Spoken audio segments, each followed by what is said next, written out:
Good morning, honorable members. Good morning, colleagues, leadership of the entities and the department. You're welcome to this session this morning. We will start. I'm trying to check if we have everybody else here, although we do have apologies. But let me declare the meeting officially opened and welcome you once more. Today we're taking a briefing by the Onderstepoort Biological Products, OBP board on the good manufacturing practice, the GMP project, vaccine production and governance matters. I will elaborate a bit just before we allow you to come in. And the second is the progress report by the Department of Agriculture on the implementation of the Presidential Employment Stimulus Initiative, PESI, in short, and comprehensive update on revitalization of irrigation schemes.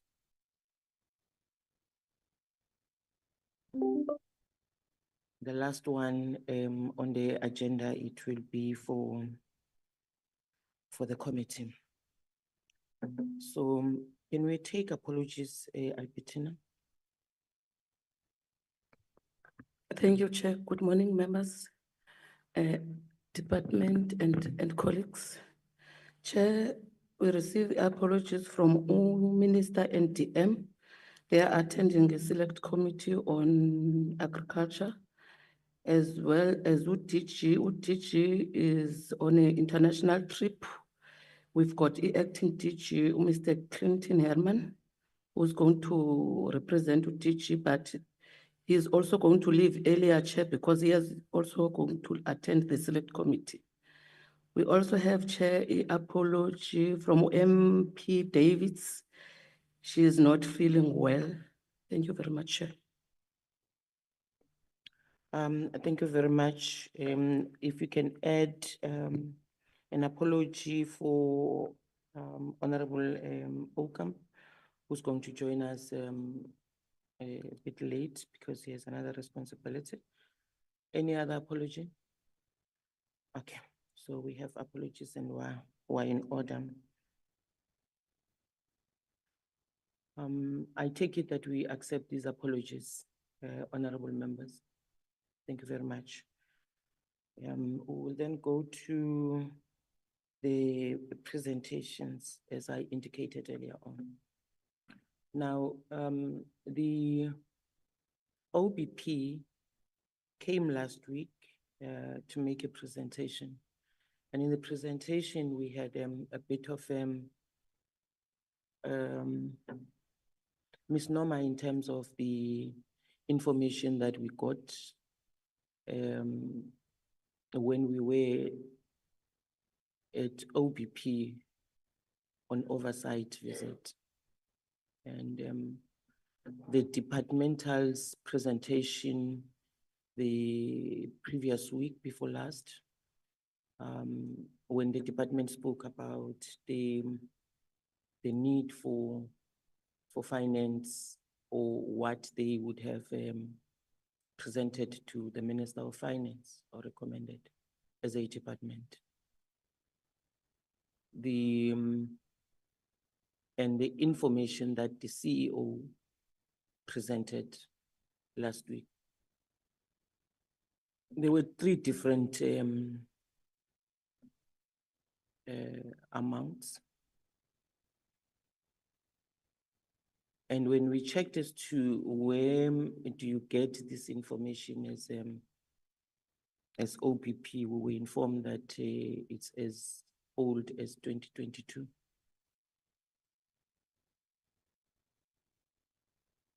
Now we were worried, in particular, I was worried that sitting here as a chair that I was at the OBP in October and we were given a different amount.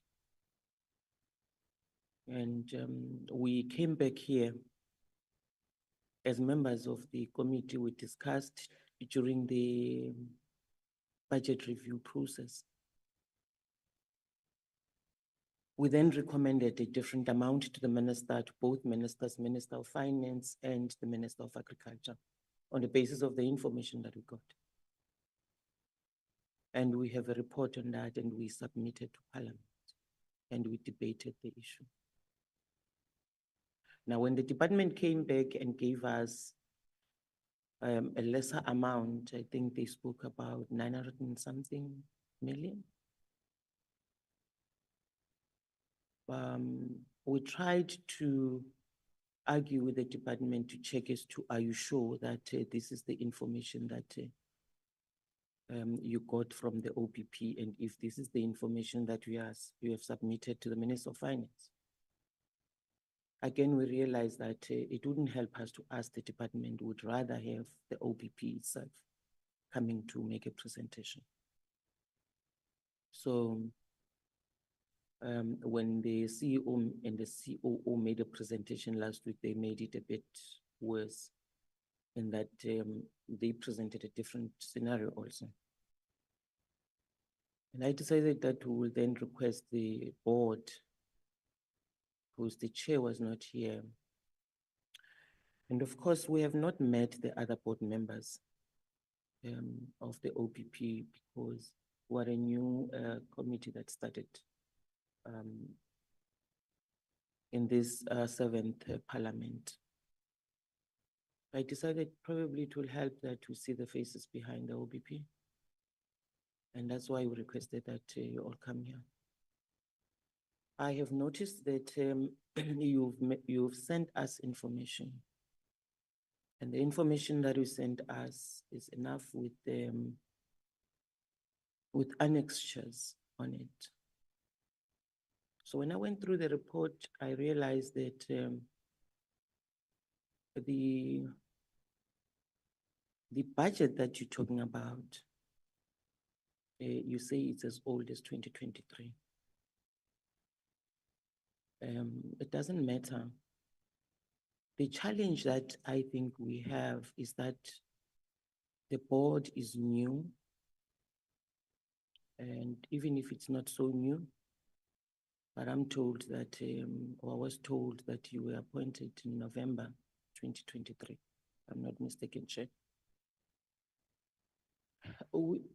Notwithstanding the fact that I am aware that there are other, executive members who have resigned or who have left OPP, and that would probably leave you in a very difficult situation.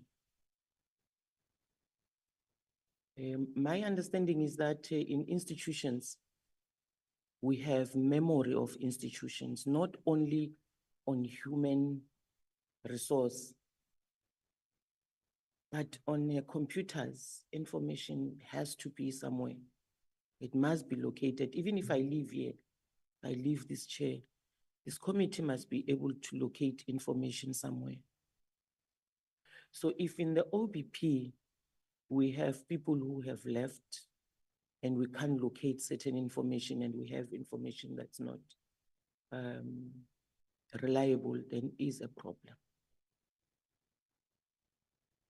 However, I am going to give you an opportunity to make a presentation, and please do not go to all the presentations, Chair and CEO. You will introduce the members that you have with yourself first. And then all we want is, and what we are interested in today, is to look at the good manufacturing practice facility. How far have you managed to appoint a new engineer? I did look in the report. I see that you haven't, but probably you'll be able to tell us how far you are. Now, we requested you to go and take stock of the material and everything that you have back in the organization and give us a view of how much you have that is still going to be able to be used for building the facility. We are aware, or maybe I should be saying I'm aware that you may not necessarily have that information if you do not have the engineer who's supposed to be building as yet. However, my worry, which was my worry when we were at OPP, members would remember, was that, and it's an issue that was raised by the Auditor General, that the calculations of the material that is bought is in dollars. And it has not been indicated as to how much it is in rands. And if I make a mistake and I have not looked properly, you will have to assist us. So I'm raising all the matters that I want to deal with, Chairperson. And then give us a view of, we appreciate, by the way, the fact that indeed you sent us the information, but we also appreciate the fact that, I don't know whether it's one of the freeze dryers going to be delivered early 2025, or is it both? You'll be able to explain that. So we appreciate that, but I also want you to just indicate as to the vaccine production.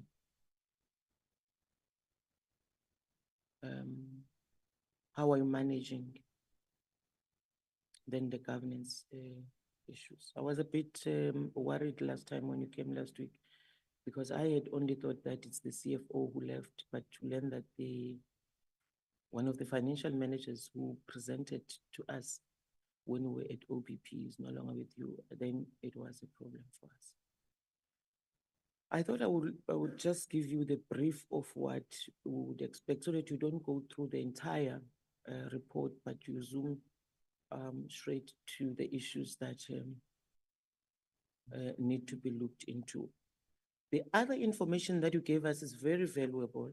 We will start with it when we come back, because Parliament is rising this week. So when we come back next year in 2025, you will not need to send information. We will start with the information that you've given us, which is very important. Are we fine, Chair? May I then hand over to you? Thank you. Thank you very much, Chairperson Dinapule. We really are honored to be here. Thank you for the invitation to you and the members of the Portfolio Committee. Before I proceed to address the issues that you have raised together with the CEO, I would like for members of the board who are here to introduce themselves. Just a bit. I think, do you want to leave? Chair, thank you for the opportunity. Now I need to go to select committee as indicated. So DDG Sarache will be then You're leaving representing the DDG? department. DDG Sarache. Oh, Saraf, okay, He will be leading the department from here on in. Thank you, Chair. okay. Thank you very much. You are released then. Sure. Okay, Chair, you can continue. Thank you, Chair, Honorable Chair. I was saying that before I proceed to address the issues that you have raised together with the team that is here, if it is fine with you, I'd like to allow my colleagues from the board to just say who they are. Thank you, Chair. Please, we'll appreciate that. Thank you. Honorable Chair and honorable members of the Portfolio Committee, my name is Rajesh Mahabir. I'm a board member and I also chair the Audit and Risk Committee at the OPP. Thank you, Chair. Thank you. Good morning, Honorable Chairperson and honorable members of the Portfolio Committee. My name is Linda Makuleni. I am the board member of Onderstepoort Biological Products and also the chairperson of R&D. Thank you. Thank you. And a member of Audit Committee. Member of the Audit Committee. Yeah. Okay. Yes, ma'am. Good morning to the chairperson as well as the honorable members. My name is Sinovuyo Matai. I'm the chairperson of OPSCOM and also a member of the R&D committee. Thank you. Okay, thank you. Good morning, I'm Dr. Natalie Skiepers. I'm a member of Audit Committee and Operations, and I'm also a board member. Thank you. Thank you. Good morning, honorable members. My name is Mukutule Khobokwe. I'm a member of the board and I'm also a member of the REMCO committee. Thank you. Thank you, Chairperson. I am also here, we are also here with the CEO, Dr. Ntangeni, as well as the CFO and the COO and the company secretary, who is also the board secretary. And they will come in during the course of the presentation. Chair, allow me to just give a brief introduction to into the matters that you have raised. We have taken these into cognizance, starting with the issue of vaccine production that has been raised by the portfolio committee several times, and where we are in terms of the back orders. 67% of the back orders on all vaccines except the African horse sickness have been fulfilled. And in terms of the African horse sickness vaccine, the back order was cleared as of the 26th of November, 2024. Now, in terms of the GMP, allow me, Honorable Chair, to just take the committee back to the meeting of September 2024, when the committee, as well as the Minister of Agriculture, requested a report on the GMP. And we did indicate that indeed from the side of the board, there's a joint committee that is working on the report on GMP, because we also needed to understand in terms of the money that has been spent, how much is remaining, the activities that are still outstanding, the activities that have been undertaken, and what the activities that are outstanding will cost. And with that, Chair, the Minister also asked that he will engage with this report and first satisfy himself, and then and only then will the OBP be given the go-ahead to proceed with the GMP project.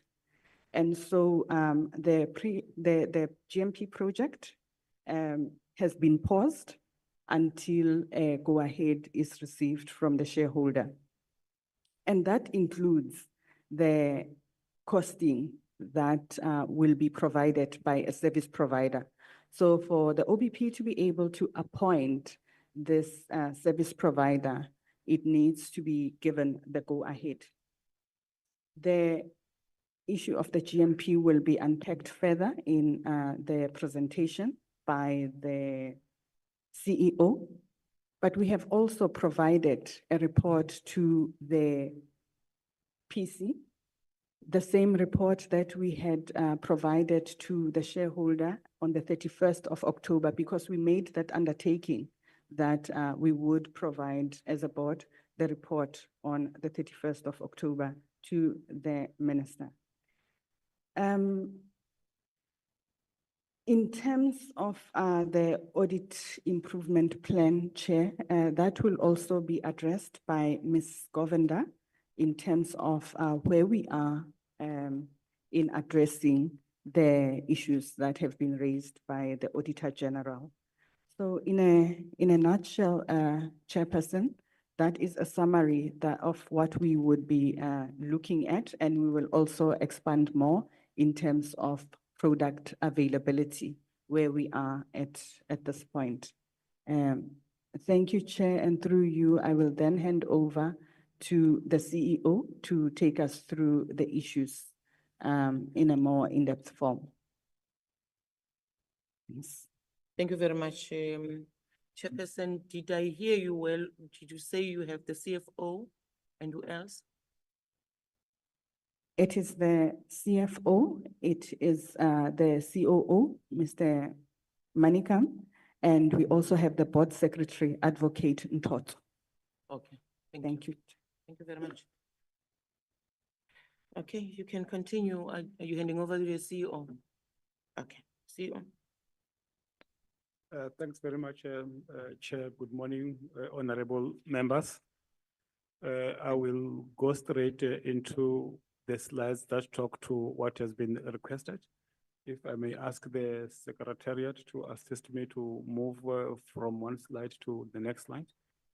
Can we move to the next slide?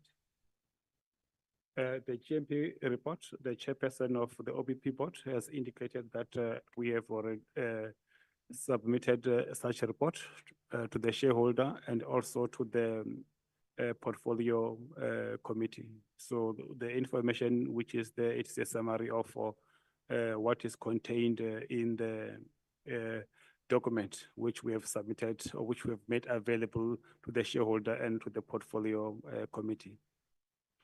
With regard to next slide, which is on the update in the appointment of the principal agent, the report would indicate that we have not yet progressed with regard to the appointment of the principal agent. For us to be able to do that, there are a number of steps which needed to be, which we needed to go through, which the first one is the appointment of the special advisor with regard to the GMP who would do the specification for the appointment of the principal agent. And given the fact that the project is currently on hold, that process has been halted. Next slide, which talks to the actions taken against the former CFO and financial manager. The issues that the allegations against them were not more in terms of mismanagement of funds, but were mainly with regard to not having proper financial controls following two qualified audit findings. That is with regard to the CFO. And with regard to the financial manager, it was the allegations were more on the violation of delegations of authority, and they were not in terms of the mismanagement of funds. So what we then decided was we took the decision to close the matters. Next slide. Next slide. There was a question with regard to the equipment that we have at OBP, which has been procured as part of the GMP funds, and the dates they were procured and the costs. So we provided the details of the equipment and what it costed in terms of the funds. So it is also a part of the annexures that we have submitted to the portfolio committee. You would see we have got clean room panels, roller bottle apparatus, fermentation equipments, autoclave systems, generators. They are part of the equipment that has been bought with the funds that were allocated to the GMP project. Coming to the funding requirements of the GMP and the different figures that have been submitted, I need to indicate that the figures that were there as in 22, they are presented in the annexures which we have included. Originally, we had 492 million, which we were provided with, of which we have spent, and the remaining amounts was around 150 million rand. And those were the figures which were allocated to complete the GMP project at that point in time. And the guidelines for the GMP projects have changed. So what then remains is that there needs to be a revision of the GMP facility as a whole. And that is what still needs to be done in terms of the revision of the facility and its redesigning. So it is the process which we still need to undergo. And as part of that, there would be the complete redesigning, and as a result of that, we cannot at this point in time give the exact cost in terms of what it would cost for each and every activity, given that we still need to get the design to be done. And I need to emphasize that the need for the redesigning to be done is based on the changes on the GMP guidelines, which took place in 2022. But currently, we are not proceeding with those activities, given that the project is currently on hold. With regard to product availability, the slide which is presented there, it is indicating what our current back order is. And the majority of our back order is on blood vaccines. So those blood vaccines which are on back order, it is only the African Asiatic, which we do not have currently, which is going to be available on the 16th of January. Otherwise, all the other blood vaccines, we do have them in our distribution. The back order there is as a result mainly of some of the customers who want all the products, the hot water, red water, Asiatic in Africa, and the gold stickers at one point rather than it being split. But otherwise, what we are showing there is what we had in distribution as on the 26th of November, 2024.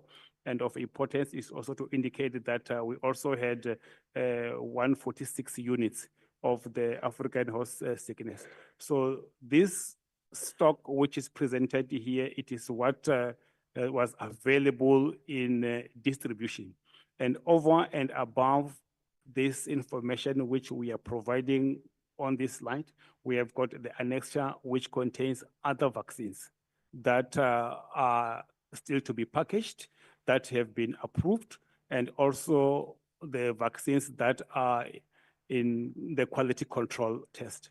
The vaccines that have been approved, that are in the packaging department, we have also indicated the quantities which are available. So normally what would happen is we produce, we test, upon approval, we package, and then we take to distribution. So all the information which is required to establish when we are going to have which product, one can look through the different annexures that we have presented with all the quantities of the vaccines that we have currently. The different, the update on the other freeze dryer. Yes, there's a freeze dryer which is going to be arriving in January 2025. The shipment is going to be this Saturday from China.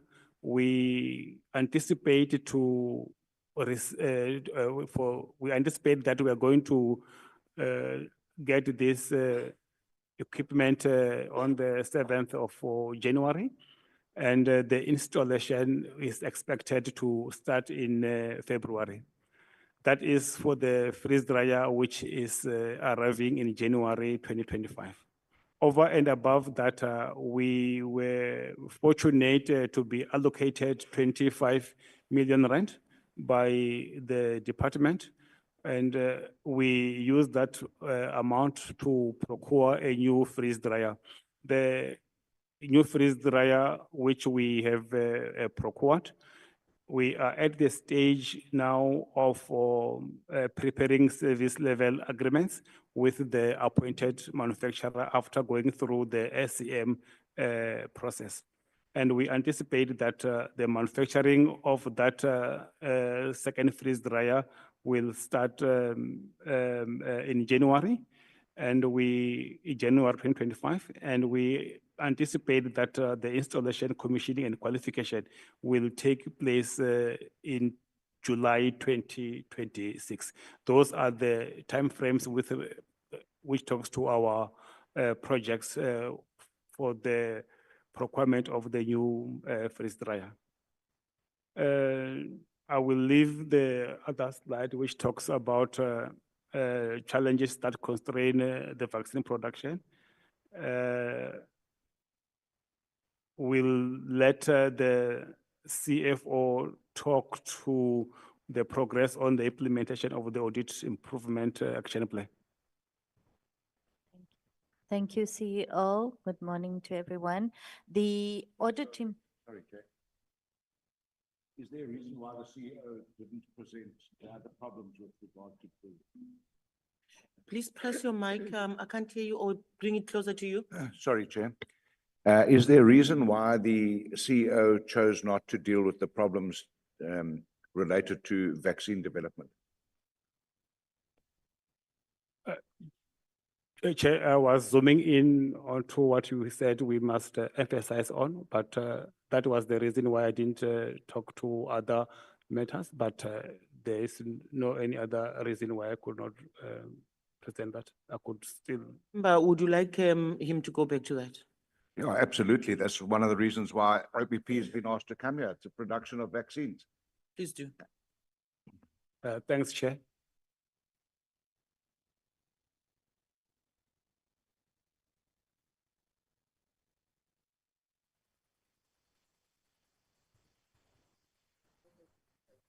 Yeah. Challenges that constrain vaccine production. Yes. One of the challenges which we indicated there, it is with regard to the disruption in electricity supply. So now and then we do experience disruptions with regard to energy supply. We do have alternative energy in terms of our diesel generators, but that is not sufficient.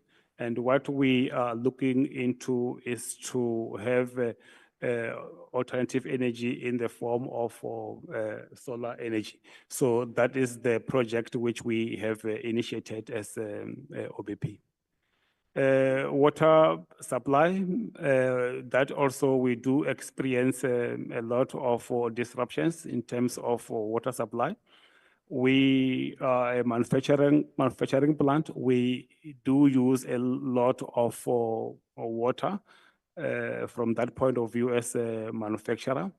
And one alternative which we are working on is to tap into possible borehole water supply.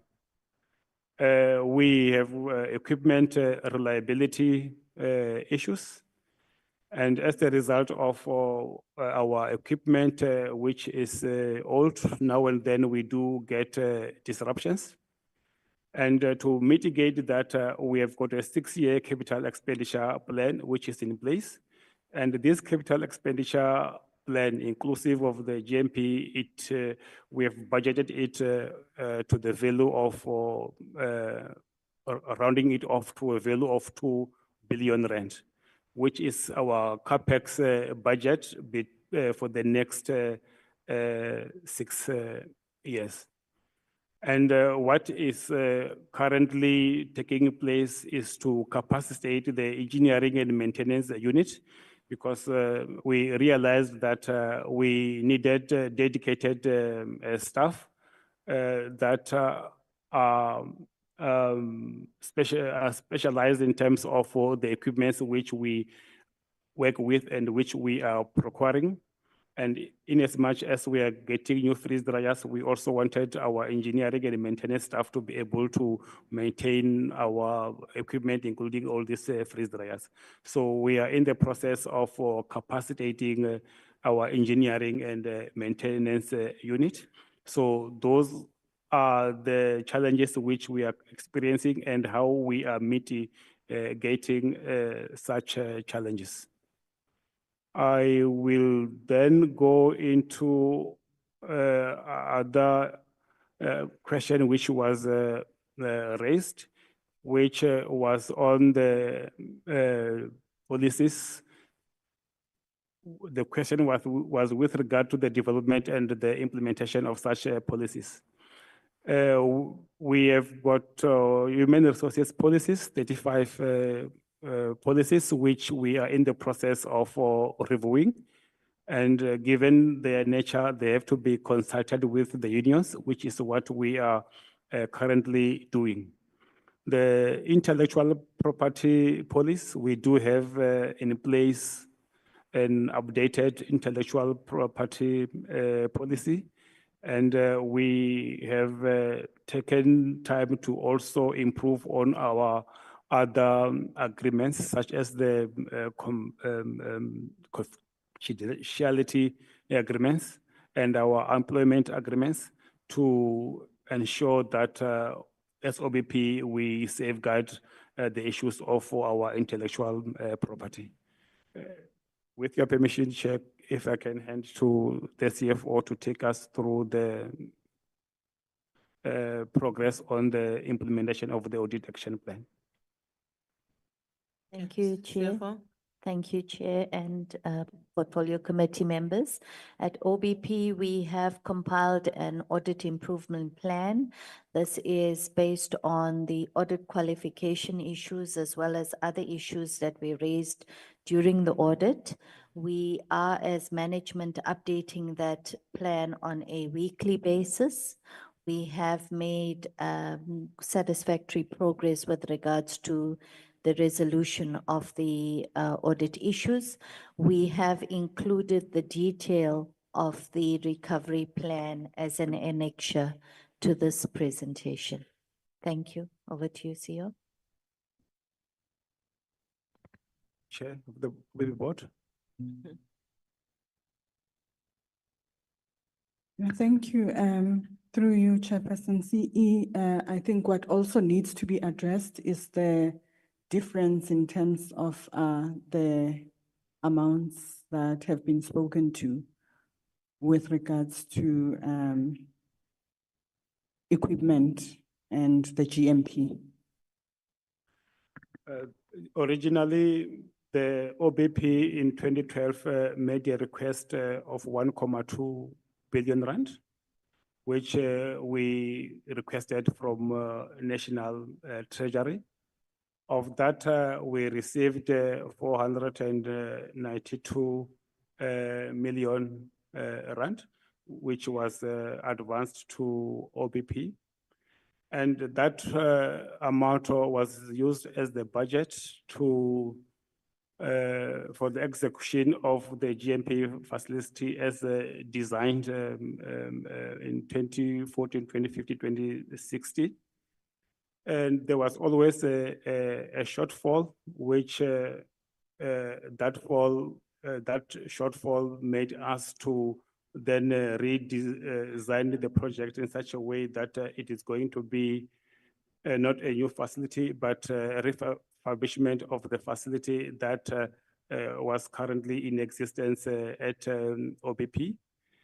And the project came to halt as a result of a dispute with the service provider.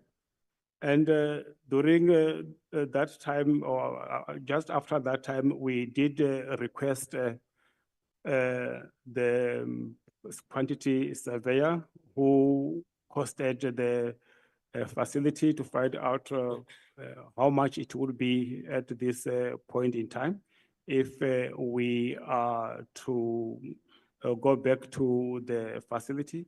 And the quantity surveyor gave us a value of around 720 million rand, which when we deducted in terms of how much we have spent. Just the CEO, the quantity surveyor gave you an estimate of how much?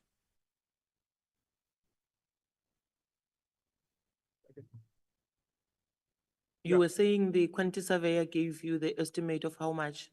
Of 700 and yeah, around roughly 720 roughly, okay, roughly. million. No, wait, let him finish. I just wanted to get the numbers. He will go back to the timelines, yeah. Yeah. You said roughly 700 and something. CFO, would you like to come in on this matter? The CEO wants to continue. Just be free to tell us what you have. It helps us as a committee, CEO. You shouldn't be worried about anything. Yeah. Actually, if you give us what you know and what you have in your books, it will help you that this committee knows so that the committee can assist you. Yeah. The figure when we adjusted for inflation, it was 893. 893. Okay. Yeah. So, but I would like the CFO maybe to give The the CFO in the exact, meantime the will exact look at that. figures. 893, when was that? Was That it is, 2022, 2023? no, that is the current. The current situation figure. as we speak now. Yeah, but I need to emphasize that would be with the old GMP facility design. Come again? Okay, that would be with the design. Remember, we did indicate even in the study visit that there's a need to redesign the facility. Yes, we are aware of As that. per the current GMP Yes, design, which we have not yet done. because you're waiting for the shareholder. Yes. Yes, okay. But that is the figure on the basis of the old design in terms of the finances, which then we subtracted what we have already received and spent, and I would like maybe the CFO to give more specific details. Okay. So you know what I want, I'll come back to you, Honorable Okam. You know what I want you to do, CEO? That's exactly where I got lost last week, where we are now. And Chairperson, I don't want you to walk out of here leaving me lost again.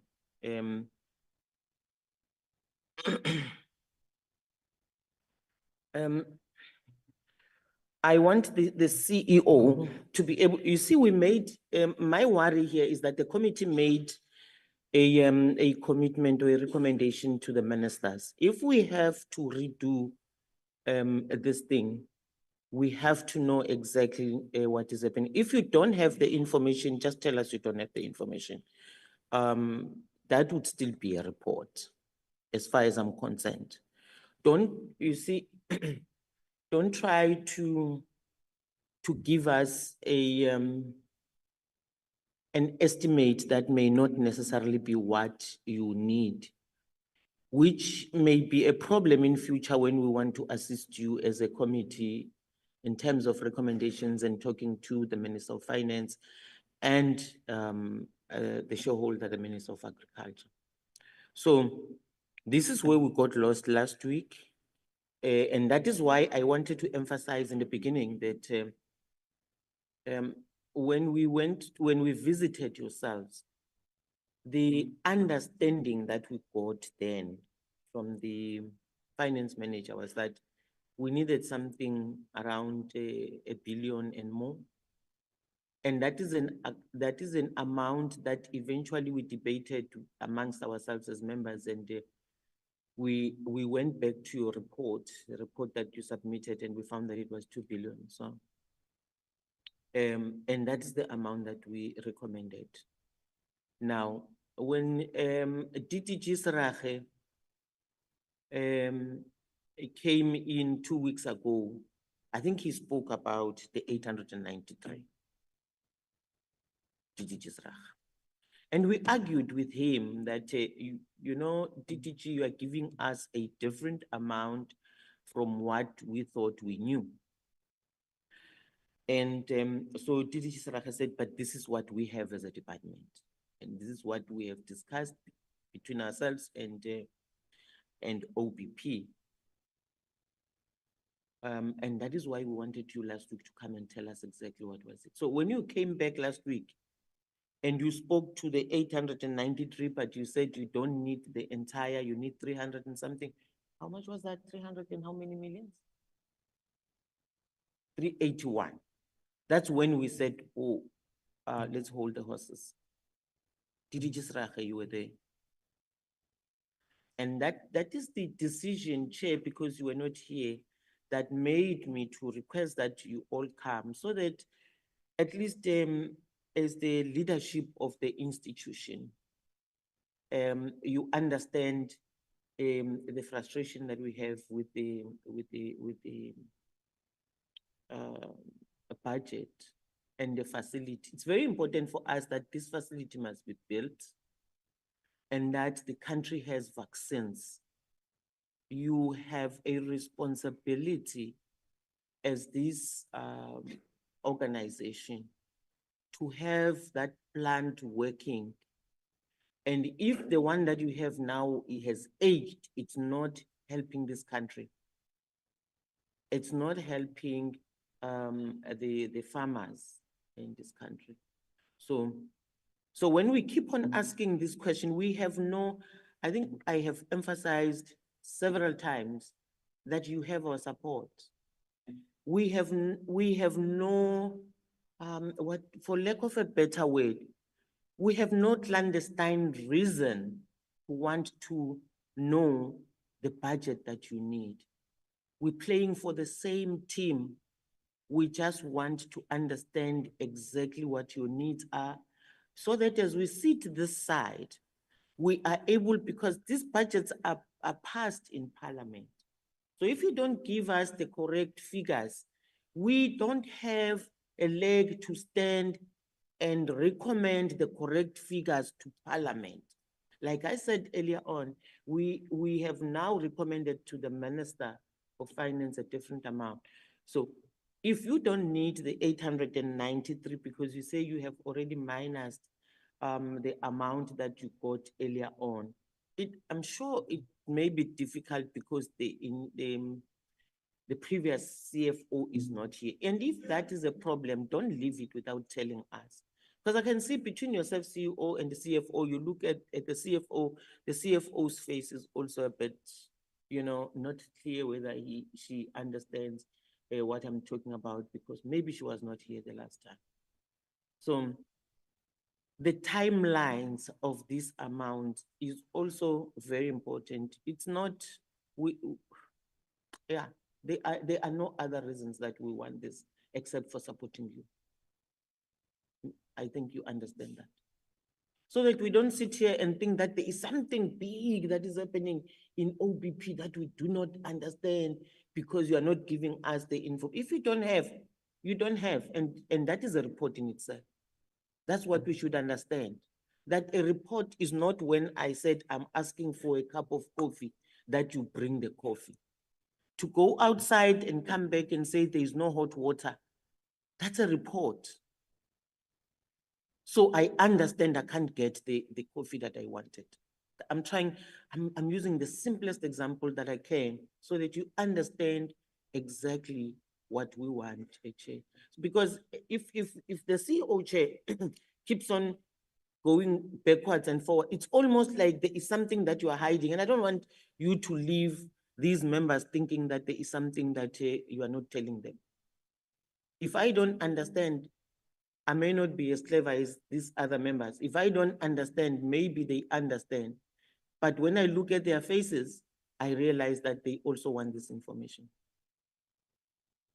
So, CEO, you go back to the timelines. You start from the 492 million when you received that, and when was it? And then go to the 893, and then go to the 381. And so that we understand, our worry is that we have now recommended the wrong figure to the ministers, and that's all. Yes, please.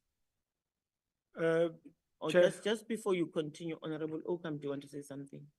Thank you, Chairperson. Yeah, I want to add on with what you said. The different amounts that we got over time, I think are confusing us quite a lot, as the Chairperson just said now. And the timeline is important. You just mentioned the amount adjusted for inflation, the 893 million, sorry, that's still required. Is that then for the original plans that you had? Is that what it is?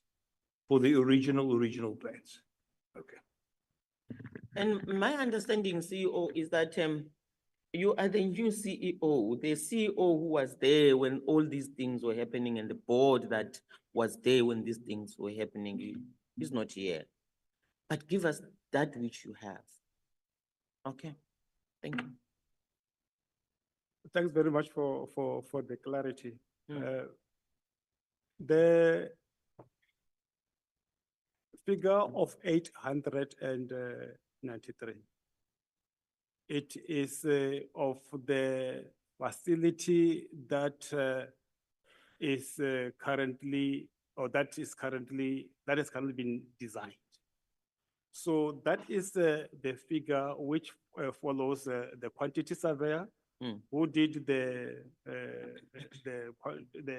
assessment and indicated that in 2022 the figure would be 720 or so, 20 million. Then we take into account the inflation, which then say now in 2024, if we need the money to complete the facility as designed currently, how much that would be. So that then gives us 893 million. Okay, so if you were to, because you still don't have the principal agent, so if you bring the principal agent later on, don't you think that probably he is going to start calculating and the amounts may change? Because you also must give us that idea.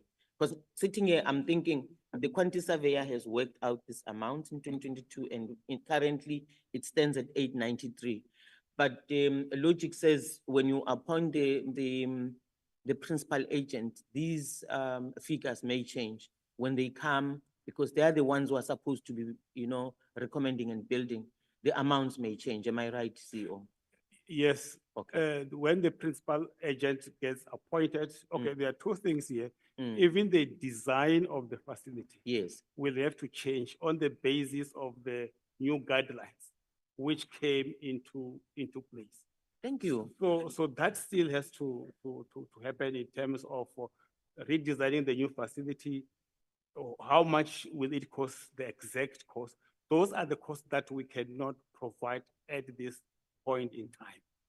Now you're helping us now. Now we're going somewhere, because you see, we can't sit on this amount and believe that this is what you have to build the GM, only to find that when the principal agent comes, the figures are going to change. So now you are telling us that yes, as we stand now currently, with the design that we have currently, this amount talks to the current. So when you come back later on, we don't have a confusion of why are you now changing the figures. Honorable Mtwedi and Honorable Okam. Thank you very much, Chair. I think OBP as it is, they are struggling to get the specifications on the appointment of the principal agent.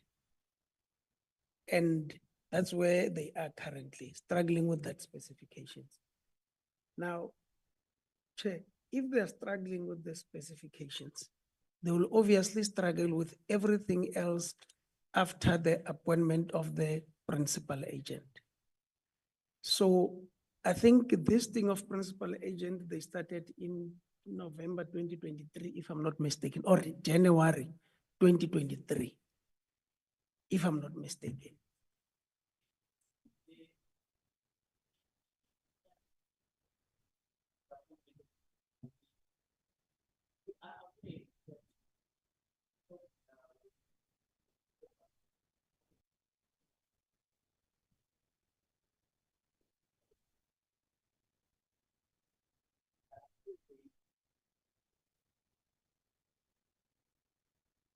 Early 2023.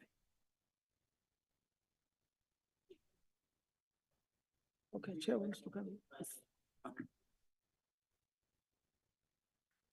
Yeah, okay, Chair. So it has been that struggle. Now, when you read the report, that I think it's item number 5 on that other third report that we read, it says in September 2024, there was a report by 2 committees. The one chair is here, the Ops Committee, and another committee of Audit. I think it's a joint committee that really met and wanted OBP to give them certain information for them to make a decision. And I'm not sure how far are you in terms of responding. I think it was about 5 or 6 issues that those committees wanted for you to give them a response on so that they're able to make a decision. So, Chair, the problem here is that we are continuously going to keep on getting different figures, because there was that DEC company that was appointed, whose appointment I think you are setting it aside in court. And I'm not sure if you will win or what, setting out that appointment while at the same time you're appointing someone else. But it's a discussion for another day. But the issue here, Chair, is that they have to appoint a principal agent. Now, if they're struggling with the specifications of the principal agent, what happened to the specifications that informed the previous appointment? Or is it the same information that the chair referred to, that somebody decided to take that information away when they left the institution? Because if you had that specifications, you would have moved to a point of having to appoint a principal agent who, when they come here, he will not be giving us a figure thumbsucked somewhere. He, with authority in line with the guidelines of the GMP that have changed and the redesign, would then be able to say, I'm putting my head on the block. This is the cost on the project. So we're going to keep on, and sometimes, I feel for them, it's like we're forcing them to give us figures that they themselves know that we're just taking them out of our head. These may not be the right figures, because we get 2 billion, you get 900 million, you get this and this and that. So my only challenge, Chair, as a committee is that why is there a pause, especially for them to finalize on the issue of appointing, on making those appointments so that they push this GMP facility? Okay. Thank you very much, Honorable Mtwedi. I think I'm getting clearer, and I will tell you what I'm thinking now. Honorable Okam. Thank you, Chairperson. Chairperson, again, I'm confused. My previous question was that the 893 million rand is for the initial design, the way back in 2013, the initial design that was there. And everybody confirmed that that was the case. I understand that, and that was told to us when we were at the oversight as well, that every year new design standards come up and this thing will never be a stagnant building or unit. It will grow every year with new technology, et cetera, et cetera. But we were told 7 minutes ago that 893 was based on the initial design. And we know now that there will be additional designs coming up. So just to get my timelines also in order, in 2022, you provided an amount of 720 million rand to complete the initial design with all the upgrades up to 2022. Am I right if I say that? And I think that's important for us to understand that. Am I right if I say that? I see people are nodding their heads. Continue, Okay, continue. okay. No, Madam Chair, thank you for the opportunity, but I think it's very important for us to understand that. And then since 2022 to 2024, no new designs have been given, but you worked inflation into it. Or were there additional designs for 22, 23, and 24 also received? None. Okay. So I'm correct then if I summarize this, and this is important for me to understand. 720 million, 2022 was for the initial 2013 plan with all the upgrades over the years up to 2022. From 23 and 24, no new upgrades were taken into consideration with regards to the design cost, but you brought in inflation on the 720,000 million that was there for 2022. Is that a correct summary? That's the Thank correct. you very much. That's why I was saying now I understand where they stand. When the CEO said no, the current state, now I understand. And I think taking to the comments made by Honorable Mtwedi and the understanding that we have between myself and Honorable Okam, it will not assist us and it will not assist you, Chairperson, to continue to want to discuss this matter here. It would be, I don't think that you would be doing justice to yourselves. Honorable Okam, you want to come in? Thank you very much, Chairperson, for allowing us to have this interaction, because I think it's very important to finally understand this, that we don't ask questions and wait for an answer 20 minutes down the line when everybody else's questions are answered. What is bothering me here, and maybe whilst we are on this money, because I think this is the most important thing about this, is that the initial plans or the initial design of 2012, that you confirm now that that was the money for the 720 million in 2022. But according to their own version, in 2012 already, that would have cost 1.2 billion. And this is what I don't understand, Madam Chairperson. Something in 2012 that would have cost 1.2 billion. They've received 496 million, of which 56% has been spent. So there is 381 million still required to make up the amount up to 893 million. But we are light years away from the 1.2 billion of 2012. And I'm not even adding interest or escalation on anything for 12 years. So how is it on earth possible to now require 893 million plus the 200 and something million? So it's, let's say, 1.1 billion to 12 years later complete something that was 12 years prior without any escalation, 1.2 billion, and then take into consideration that when we were at OBP, you gave us an amount of at least 2 billion to complete this facility. So, Madam Chairperson, it is clear to me that something really big is amiss here. I do not believe for 1 second that we as a committee can with confidence take these figures as we've got here now and the timeline and present that to the Minister of Agriculture or the Minister of Finance and say, guys, here's our figures. We are confident these things are, we just can't. There will be no confidence. And what's bothering me, Madam Chairperson, is that, and I know there's been a lot of moves over the past, but simple questions that's been asked, everybody looks around. Who's going to answer this one? Because I don't know the answer. We want the board and the CEO of this institution to come in here with confidence and tell us the truth. But the amounts that we had, and just a little bit of examination on what we've been presented here now tells me that this is absolutely not true. Can't be. It's extremely worrying, Madam Chairperson, and I don't know why we are going to carry on if every time we're getting other figures.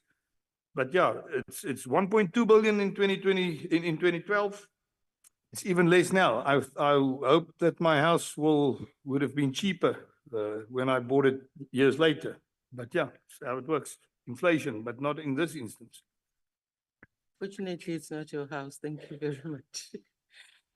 I wanted to conclude on this matter, colleagues. As I said, it's not going to be helping us to continue to discuss. I'm going to allow you, Honorable Smith, and then Honorable Mtetwa and Honorable Trolley, and then Honorable Mtwedi, you will help me to close. Honorable Ndalane. Yes. Thank you, Chair. I just want to get some clarity on the way forward. Are you closing on OBP as in total or only on the GM? On the GMP. GMP, okay. Yes, on Okay. the GMP. I've got only one question on the GMP, because I've got other questions related to vaccine production that I would like to On the raise. GMP, I want So I'll leave that for later when you indicate to me. Thank you. the- But the one question on the GMP is, somewhere I saw that an amount of 165,000 is paid monthly since it's been standing. So I just want to get clarity because I understand that there's only one person in a container that's basically looking after that. So I just want to hear for what is this 165,000 paid per month? Oh, sorry. And then there's one other thing, the interest on the remaining amount that wasn't used, but that was allocated. What's the growth on that? Because I mean, it's since which year? I don't have it now in front of me, but obviously, I think you said there were 150 million left. So what's the interest and what's happening with that interest? Thank you. Thank you very much. You follow each other, as I said, Honorable Mtetwa. Greetings, Chair, Portfolio Committee members. Just hold it there. Honorable Lucas, may you please help me? I want to step out. So you have Honorable Mtetwa, you have Honorable Trolley, you have Honorable Muntwedi, and then you have Honorable Ndalan. In the meantime, please help me, Honorable Lucas. Thanks, Chairperson. I will do. Can I proceed?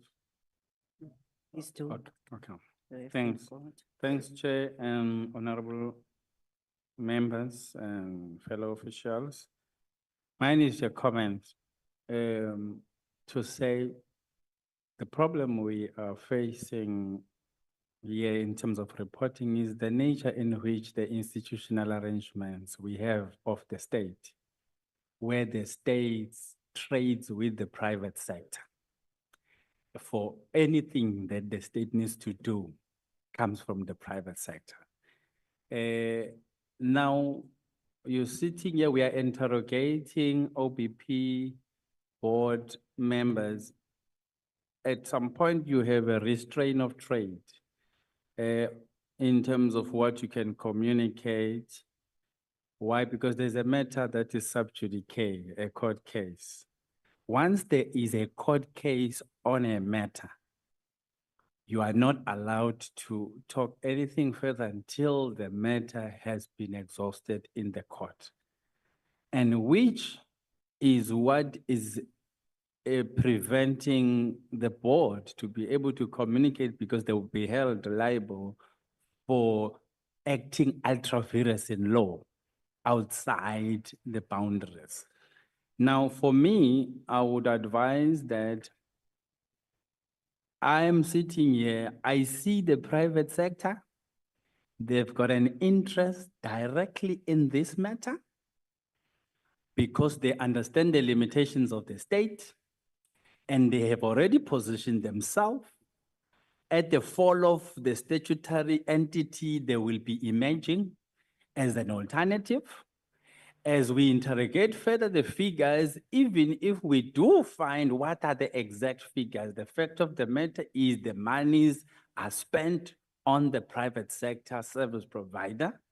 So which means the issue here is about the monies, it's about the product that comes out of OBP and wherever it goes, because it's also part of business.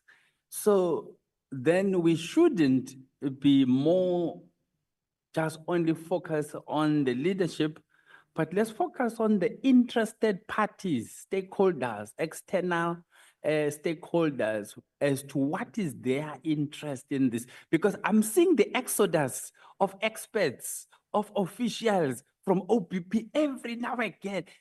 As and when the state is coming closer to finding the truth about OPP, we're losing leadership. And wherever we are losing them to, it is into the private sector. If we can zoom into where they are now, and you can find the truth, it is not in the state. The truth is outside. I am looking forward to a situation where we can identify these players and the truth will come from there because these ones we have in front of us are restrained from being able to talk. Two, they are also politically appointed, so there are certain limitations that you will put in jeopardy your prospects of working if you talk about these things.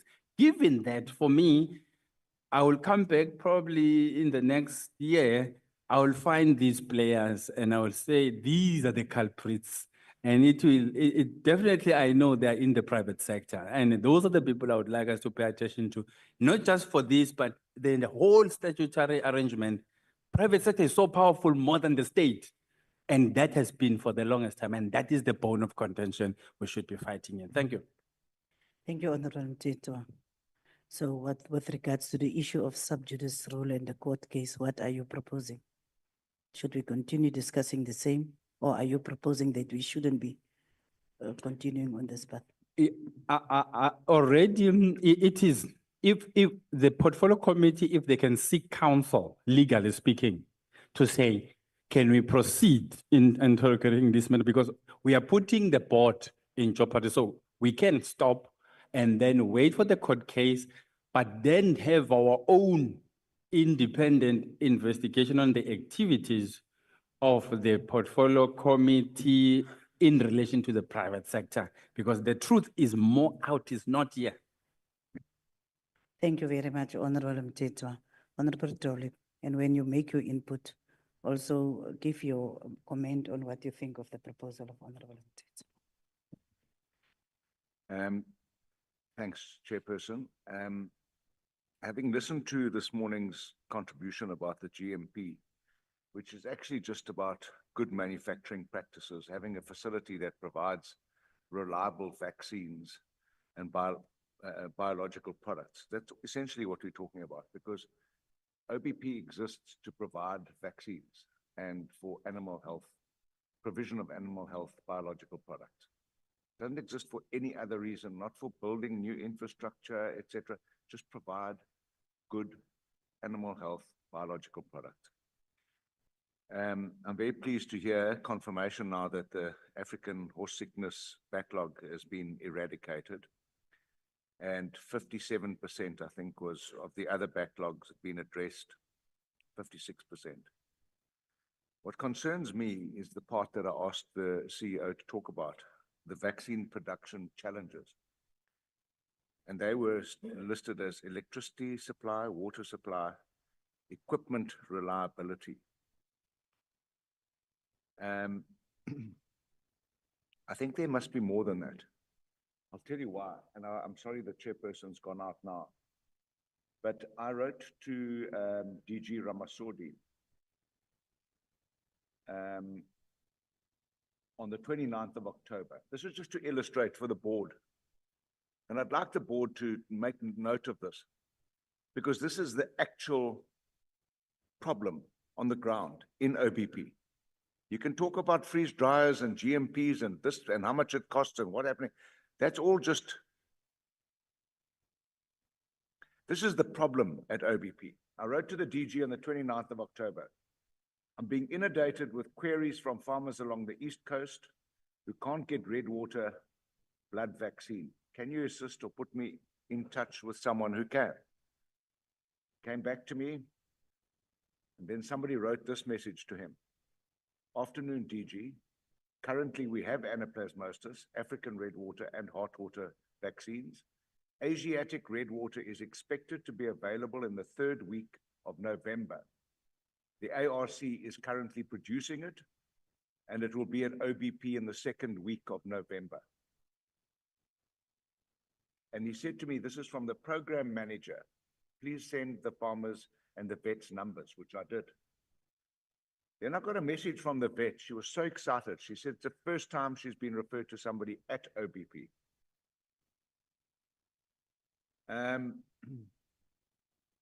On Friday, last Friday, I wrote to the DG.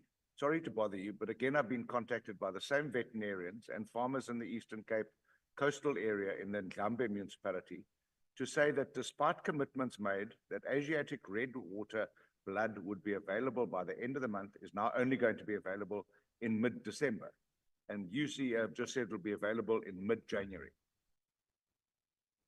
I need to tell you that such tick-borne diseases are seasonal and at their most virulent at this time of the year, especially along the coast. Asiatic red water doesn't make animals sick, it kills them. And the fact that OBP continues to underperform and be unable to provide crucial inoculants and immune-boosting blood to prevent unnecessary loss of animal life and debilitating economic losses to farmers is simply unacceptable. You yourself witness OBP and ARC officials informing the committee that they're on top of their game, but practical on-farm and veterinary experiences tell an entirely different story. Please, could you find out why OBP keeps moving the goalposts? I didn't know today that you're going to tell me that the goalpost will go from end of November to mid-December to mid-January. The question is, why can you not meet your own deadlines and why can you not produce blood and vaccine at times when it's needed? These are seasonal challenges. Producing it in winter is not going to help the people that have lost livestock in midsummer. Board members, this kulapho kufela ithole. That's where the problem is at OBP. And I'm pleased you're here today to hear it. This is a real life story. No response to my last message. Not from the minister, not from the DG, not from the minister's office.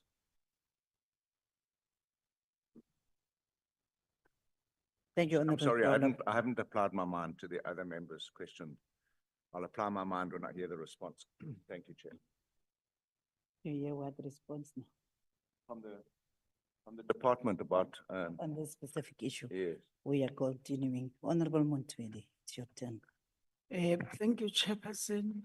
For me, I think just two things quickly to say. Maybe we need to find out from the, this is the secretary of the board, or on the possibility of expediting the court matter, especially maybe getting a preferential date to finalize, the setting aside on the appointment of the DEC, so that you know that you are done with that thing. What is the delay? How soon can that matter actually be finalized? That is the first thing on my side. And then the last thing is that, it's unfortunate that you guys are here having to give a half-baked response on things that were done since 2012 by the previous board, when maybe all of you were not part of that board. But it's unfortunate that this is an institution that you have to answer even when you're not there. But I think the only thing that will get us closer to finalizing everything is for you to finalize the appointment of the principal agent. And after having finalized the appointment of the principal agent, that is for me what will actually take us closer to even knowing with certainty the cost of the facility, whether the new redesign or the changing of guidelines, that will know with certainty. In 2021, I think a company by the name of Equate was appointed to determine, and still it just estimates that are not getting us anywhere. So for me, it's just to say those two things to say, how the court case, finalizing it, two, finalizing the appointment of the principal agent, and maybe from our side, Chair, as the committee, to then really get to know from the side of the minister because sitting here, I will conclude that the minister is also delaying to see finalization of these issues, especially from the side of OBP. If he has to come and pause, when you guys finally, it's like you're starting to see light, but this principal agent will help us to, get all this dust settles, and the minister comes in and say, wait, something that you've started early 2023. And when you now finally see the light on how you're going to finalize, I think that is for us, Chair's not yet back, that is for us, Chair, as the committee to really go to the minister to say, but this is how far they are, why are we not allowing them to finalize, so that all of us, at the end of the day, when the principal agent is there, we know what is actually needed for us to finalize everything. Thank you, Chair. Thank you very much, Honorable Mtwedi. I will now call Honorable Dalane, and then I will give over to the Chair. And I hope Chair will allow me just to summarize when we've finalized the inputs. Is the Chair not back yet? I saw the Thank you. Chair. Thank you, Honorable Chair. Think really, I'm also confused now. And especially all these members, after they've spoken. And really, when I look at the new board, you went there and you have to clean all the messes that you have faced. And it's really not good. And now we are firing you because you have to take the responsibility. Even though we know that some of the issues, it's not you. I will agree with Honorable Mteta and other honorable members on the suggestion that really this matter, it's a court case. And if we can just speed up on the issue of investigation, we'll come up with something, because indeed looking on the issues, I mean, there's no way where you can speed up this process as a board to make sure that you clean all these messes. Because really, some of the things you have spent money and now you don't have a budget. You want to appoint the principal. I don't know whether you still have the budget to appoint that principal. And also the budget to implement some of the issues because already you have spent almost the percent that you're supposed to continue with. So I feel sorry and pity for the new board, really. I don't know whether I said it will be unfair, but it's not unfair because you have to account. You are the board and you have to take that responsibility. I think it's up to you to go back and really, compile whatever report. When you come back, maybe next year, you tell us the truth so that as the portfolio committee, we'll be able to assist and said, this is what has happened. Then when we engage also the minister, we'll come up with the recommendations. But for now, really, it's difficult to continue attacking you because there is a serious mess and it won't be easy for you to go back and clean those messes. Thank you, Chairperson. Thank you, Honorable Dalane. Chair, there is an issue that the Honorable Ntetwa brought up, and that is the issue of how far do we go in terms of the sub judice role that applies to any court case that is in front of the legal fraternity. But also some of the issues is about technical issues and skills issues. And I think the governance issues, the management and the technical issues should be separated so that we can have a clear understanding with regards to the new board, what the issues that they have inherited, and how, in terms of governance, are we going to make sure that we address that specific issues? That is my proposal. But also there is the issue of skills, technical and management, because Oliver Trollop raised the issue of shifting of the goalposts forever in terms of making sure that the products or the produce are available to the grassroots, like the veterinarians and the farmers and so on. So for me, it's clear that we need to approach this issue in terms of the governance issues. That is what we wanted to understand better, but also in terms of the management issues, but also in terms of the technical issues that include the ability to be able to produce what is needed for farmers and for agriculture on the ground in terms of this kind of diseases and so on.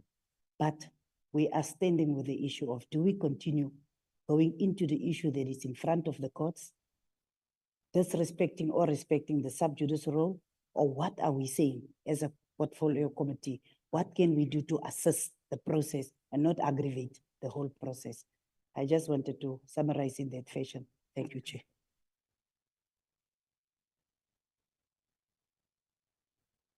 Honorable Ocampo.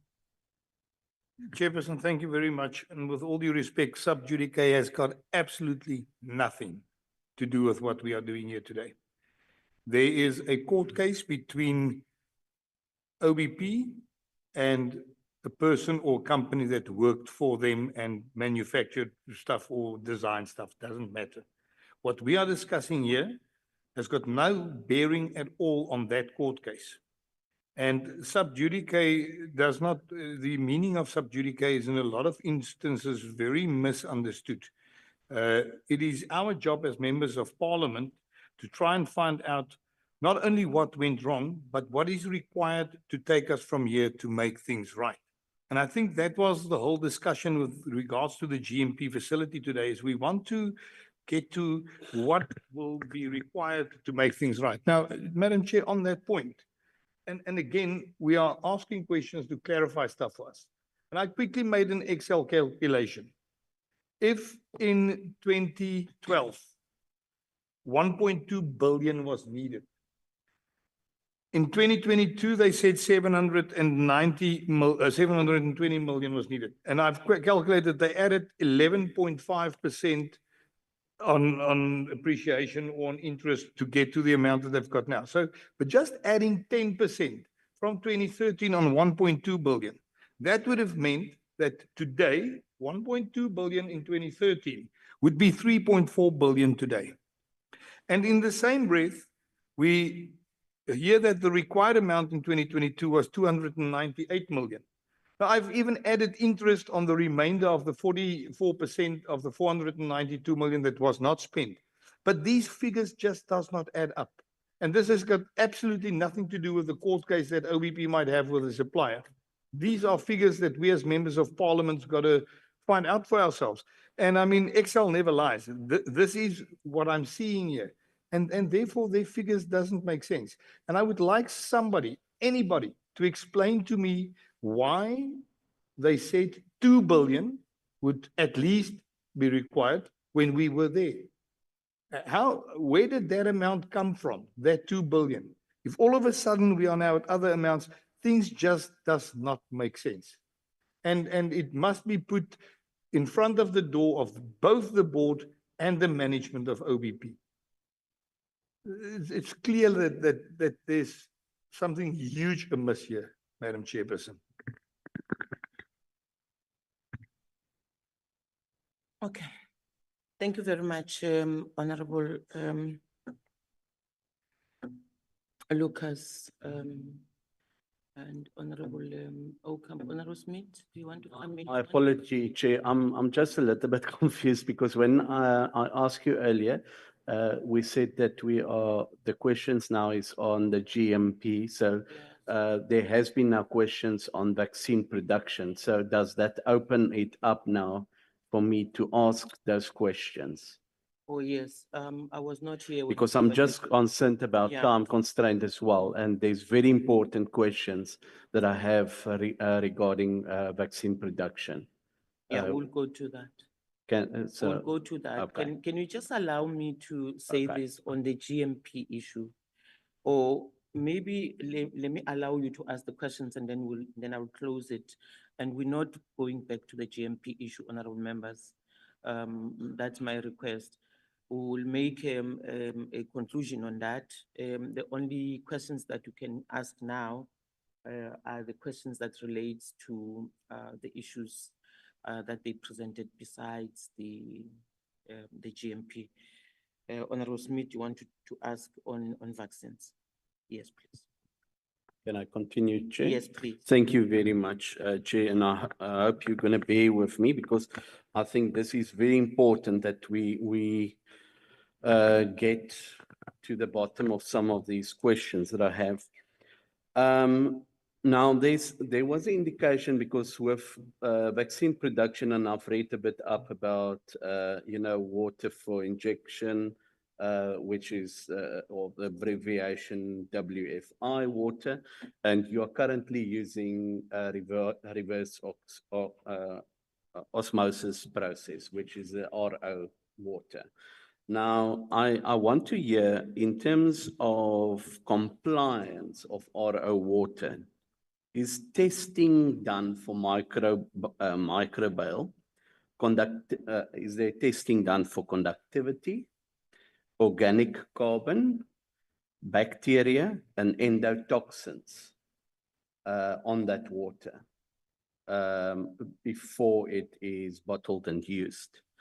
Then I also want to hear, because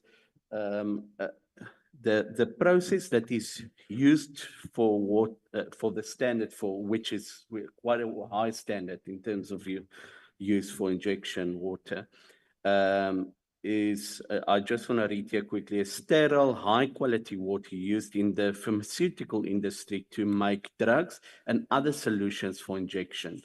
So the production is made through a complex process that includes pre-filtration, reverse osmosis, which is one of the elements, UV disinfection, and distillation. The system are at a high temperature of 80 degrees Celsius and continuously circulating water to prevent microbial growth. So is this all complied with in your current process? Because reverse osmosis is done at a low temperature, which then provides for the possible growth of microbiome. So then, in terms of your challenges with the water plant, how many days in the last 3 months has it been out of order? So how many days, let me rather ask, how many days was it in order, working, that you were able to do production? And what do you do with the water that is not compliant or that can't be used? Okay. And how many liters at a time is discarded? I think it's going to be difficult to give the all compliant, but I think maybe in a written reply later, in terms of how many liters have been discarded and how in the last 3 months. Then when I asked the other meeting around the horse vaccine that you provided us on the visit, you indicated that the vaccine, because my question was stated in such a way that it didn't indicate on the actual diluent water quality. So my question is, was that diluent water in those packages compromised? Okay, and was it necessary to repack those ones since that visit? Then Okay, then the following. Then around tetanus production, testone media availability. When last did you have that available? And when last did you produce tetanus vaccine? And what is the plans to bring that back? Because as I have got an idea that it is actually not in production. Then your waste control on products that is discarded, that is contaminated. How do you discard that? And do you have a waste control system in place currently? Right, and then, sorry, on the question on the horse sickness, were there any bottles that needed to be thrown away with that specific one? And then on the back orders that you indicated is now sorted with horse sickness, can you confirm if there was cancellations that helped to clear that order actually? Thank you.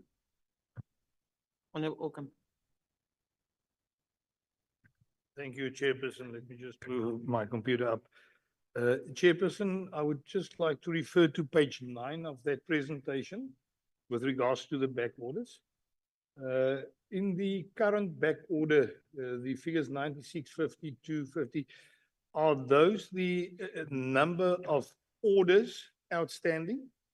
But not necessarily the quantities on each order. So Dr. A had an order, Dr. B had an order, Dr. C had an order, that gives you 3 orders. Am I correct if I say that?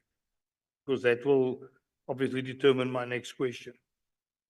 Those are not the total quantities of each vaccine outstanding, that is the number of orders outstanding. Am I right?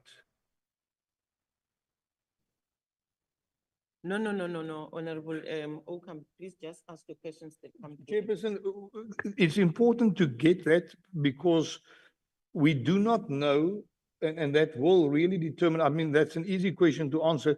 Tetanus, for example, 96, hot water 17. Are those the orders? In other words, Dr. 1 is order 1, Dr. 2 is order 2, but Dr. 1 might have ordered 10 and Dr. 2 might have ordered 50. I just would like to find that out because it seems to me that those are the number of orders, not the quantity total that is outstanding. If you look to the right at quantities of product in distribution, there it seems to me that it is each and every vial that is available that is counted there. So it would be helpful if we can just get that answer, Madam Chairperson. And then again, on African horse sickness, Madam Chairperson, obviously the orders will be less now, because nobody, in accordance with law, can apply African horse sickness now. The main thing of having African horse sickness vaccines available is to have it available within the time period that it can be applied. And we know that that period has been extended for a while, but as far as I've got it, it has lapsed. And in actual fact, nobody will order it within 21 days prior to the lapsing because you've got to give 2 doses within that time frame. So that would have had a huge influence on this. And I would like to just find out whether you will be geared up that when African horse sickness vaccines can be applied again, whether you will be available or able to provide that to the whole of the market and not have us in the position that we were this year. Madam Chairperson, and then another thing, in late August when OBP was here with us, we had that meeting in the Sanlam building. They said that they had 190,000 African horse sickness vaccines ready at that stage. We went there on the 7th of October, and we roughly counted, if you counted the boxes, about 16,800 vaccines. That's if you multiply the boxes by the quantity of 12 in a box, etc., etc. I have asked at that oversight meeting, they said to us that more or less 16, let's say 17,000 vaccines that were there were the total amount that they had in their possession at that stage.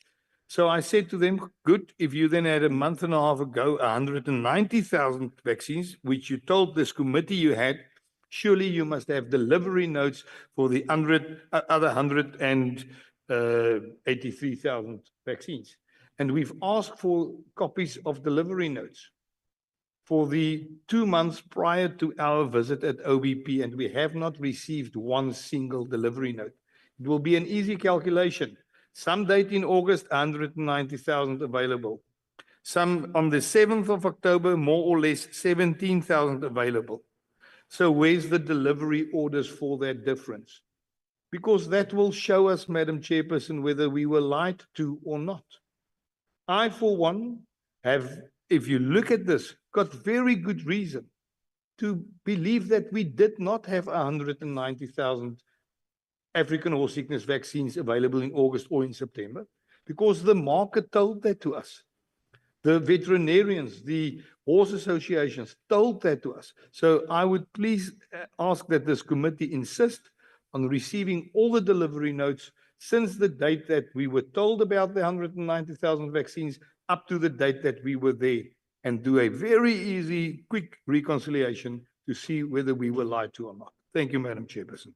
Okay, thank you. Honourable members, I would like to request you that you shorten your questions because we do not have enough time to take the presentation by the department, and I wouldn't want them to leave without having taken their presentation.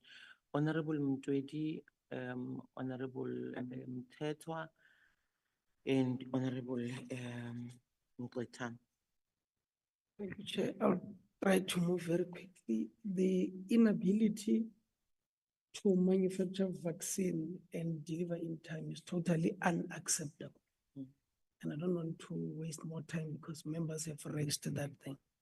Now, I just want to find out from your side, what will it take for you to have uninterrupted supply of vaccine in time? And with all these challenges that you've been having of failure to deliver vaccines, are you not inviting the private vaccine manufacturers into that space? And if they enter that space, you will go and try to fight for your IP, which for me as a farmer, it will not be fair because we have failed to deliver. We're not as the person that is supposed to do that. And do you know what it is will have? Oh, I think I've touched on this one of your IP as the OBP. Thank you, Chair. Thank you very much, Honourable Mtetwa. Yes, thanks, Chair and honorable members and officials. Now, it's an observation on my side to say it looks like some of us are more knowledgeable about the issues we are raising against OPP and everyone else, to the point that we have a detail, word for word, as if we are working from that side. Unless that information is leaking through those who left OPP and it comes through us, and then we are firing those questions to you. I'm just making that observation because then it says, are we not sitting here asking questions that are obvious, that we are already sitting with answers, and the intention is to make you guys look bad by those that are not here. And then when you fail to answer, then we write a report and say OPP has failed based on not being able to answer the following question. Therefore, we deduct and conclude you guys are failures. Can we give this to an alternative, potential, capable institution or entity? It's just an observation on my side. Thank you. Thank you very much, Mtetwa, for your observation. Honourable Mqwetha. Thanks, Chair. Firstly, it's unfortunate that the minister is not here because I wanted to raise a follow-up question to the matter we discussed in the last committee with regard to food poisoning. He said he was going to take the matter to the interministerial committee Specifically, the proposal was around some kind of restitution to the victims of food poisoning. Now, Chair, I do want to propose that when we come back, we invite Dr. Tute van Vieren from the University of Free State. He has made observation in public around this food poisoning matter, and he disturbingly suggests that this is a deliberate poisoning. And this is a doctor from the university. Order, please. What is your point of order, Honorable Okam? Madam Chairperson, this is not on the agenda. No, we are in a committee meeting. Let's allow him to say what he wants to say. In that regard, then I just want to point out that the minister is at the select committee of. Yeah, he Agriculture at knows. the The moment. minister So- had an apology. We're not here. We know that the minister is at the NCOP, but let's allow him to speak, Honorable Member. Yes, Continue, Honorable Mkutama. there's no need to be defensive. We are discussing issues of national importance, which had been raised in this committee before. And so, Chairperson, I am suggesting that we consider inviting this professor to enlighten this committee around this observation that this national calamity, which must affect every member of this committee, because we are responsible for food security and our children are dying, and some members find that irrelevant. So how insensitive can this be?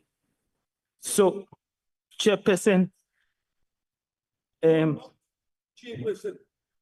Madam Chairperson, may I please be recognized? You are recognized. You are the Honorable chairperson, members- not Honorable Lucas. So Honorable Honorable Lucas, members- you are not in the NCOP. Doing what? So then you must please behave yourself. Still on the. Honorable members, Honorable Okam, Honorable all of Chairperson. you must behave yourself. Thank you very much, There's and a- we will. Wait, all of you must behave yourself because there's a speaker on the floor and I'm still here as a Yes. chairperson. So if you have a point of order, don't start talking to other members. Talk to me. That is why I If raised it's the point of order. Raise it with me. Leave Honorable Lucas, leave Okay. Honorable Ndalane, leave everybody else talk to me. Chairperson, what I would Yes. like to say is that I absolutely agree with the Honorable Dama that we must discuss this. This must be discussed. That's not He- a point of He order. cast aspersions. No, no, no, no, Madam Honorable- Chairperson, this is my point of That's order. He not a cast point. an What is your aspersion on me point of that order? I should have said that this is irrelevant and not important, whilst this is a calamity. That is what his words was. And I agree with him on that. What I would just like to ask you is, whilst we've got OBP here, can we finalize OBP? And then we can today still please discuss this matter that the Honorable Mkutana raised. I don't think I'm pronouncing that correctly. So, but the importance for me is that the aspersion must not be out there. That I think that that is not important. It is extremely important, and he should not cast He didn't mention aspersions. your name, Honorable Okam, just relax. Honorable Mkutama, please finalize. thank you, Chair. I recognize you are in the Agricultural Portfolio Committee. So some of the bad behavior out there on farms seem to manifest even here. Don't go there, Honorable Mkutama, No. please. No, speak to your it's a point. constant problem in this committee.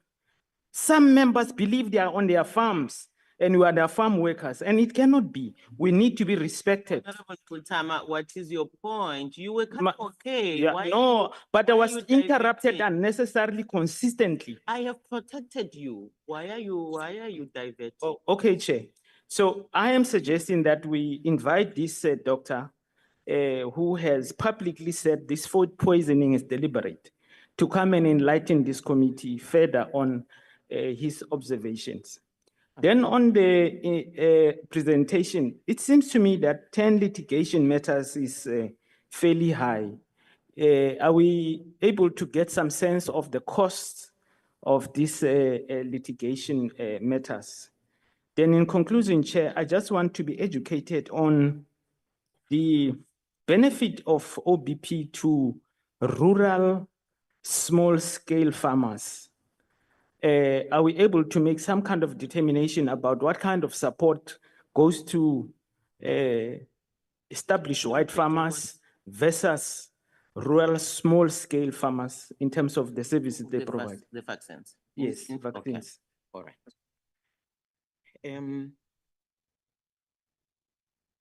Honorable, Inkosi. Thank you, Chairperson, our members and the OBP team. Chairperson, although one might sound astray from what the deliberations were about, but I felt I should raise what I'm having. Chair, you know, we've been having a problem of reports of the FMD that has been going on the radios these days. And I wanted just to say how possible it could be that maybe from the side of the department or from the side of the OBP, that can be sort of try and curtail somehow, because we know more especially the people who are on subsistence farming have their livestock grazing all over, which is possibly easy to sort of spread the challenge of the FMD. That was the first point that I had in my mind. And the second one, Chair, on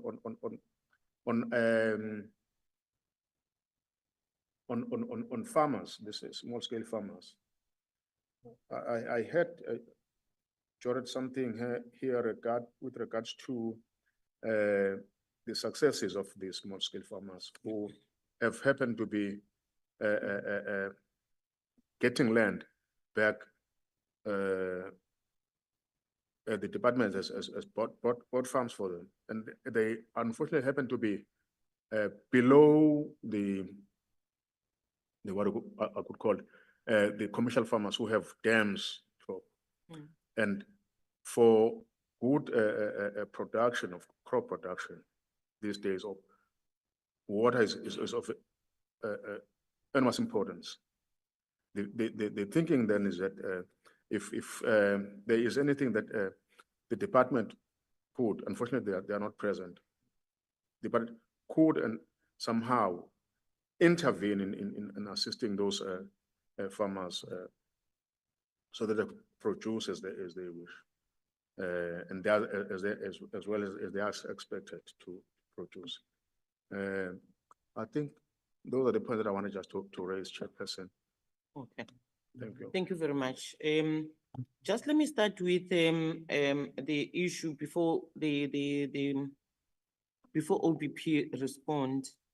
That the issue around ourselves as members here, we're not helping each other, and we're not helping this department and the entities if we start disrupting each other here, because each and every one of us has a responsibility, but also we have ideas and opinions. And there's no opinion of the other that is important more than the other opinion of another. So all of us, we have to respect each other and give ourselves an opportunity to be able to speak. I wanted to start there. And the issue of food poisoning, Honorable Kutama, I also wanted to speak to the minister, but we have had the apology in the morning. Yesterday, we had a media conference here, and we promised that we're going to go back to the media and brief them on what the results of the outcome of the investigations by the department would be. However, we have DDG Srache, and that's why I was requesting that if we can just quickly deal with the issues of OBP, so that if they have information at the end when they finish presenting, they can then brief us, because the media is going to come back to us and ask these questions. Of course, we are interested in the opinions of academics and people who are interested in the issue that's a national issue. The only thing that we should understand is that it's an I don't know whether I be saying interdepartmental issue, because you also have health here, you also have the police and other departments that are dealing with this matter. The only part that will come in is that agriculture has manufacturers that are manufacturing pesticides. So we will go to that. DDG Srache, if you have information at the end when you make your presentations, please go to that. Chair and CEO, on the issues that were raised by members on the vaccines, if you can just quickly do that. Where you do not have information, I would appreciate that you indicate like that and write back a report to us so that we can distribute to the members. Thank you, Honorable Chair. Honorable Chair, just to address briefly the issue of the GMP, to say that the 873,788,829 figure is calculated from what was provided by Equate. So it does not come from the OBP per se. It was the estimation of Equate. And so emanating out of that, the minimum funds required for completion, taking into account what is available, and that has been provided in the report as 381, 388, 829, and that is an estimate. So the report does allude to the fact that, Chair, this is an estimation, and the only way we can have certainty is through the appointment of a principal agent that would be able to provide the accurate figures. But in order to appoint the principal agent, the OBP does require a go-ahead from the shareholder to say that the project that has been paused can now continue, because that amount, there are amounts that have been ring-fenced. And so if the OBP is able to proceed, then it can tap into those funds to then appoint a principal agent so that an accurate amount can then be reported on. And my colleagues, the co-chairpersons of the joint committees can also assist, so that when we leave here, at least there is some level of understanding in terms of where we are. Indeed, as a new board, we have struggled to get the information that is required to better understand the issue of the GMP. But this report puts forward what the OBP was able to amass up to this stage, and the process of investigating so that the OBP, the board can have, and the entire leadership can have an understanding of what exactly transpired and where we are is still ongoing. And that has also been articulated in the report, and the fact that there is indeed cooperation with law enforcement. Chair, I will then hand over to the CEO to address the matters that have been raised. But just to say that with regards to the FMD, that we will leave to the department to address. Yeah, no, that would be the department in the ARC. It's fine. CEO? Thanks, Chair.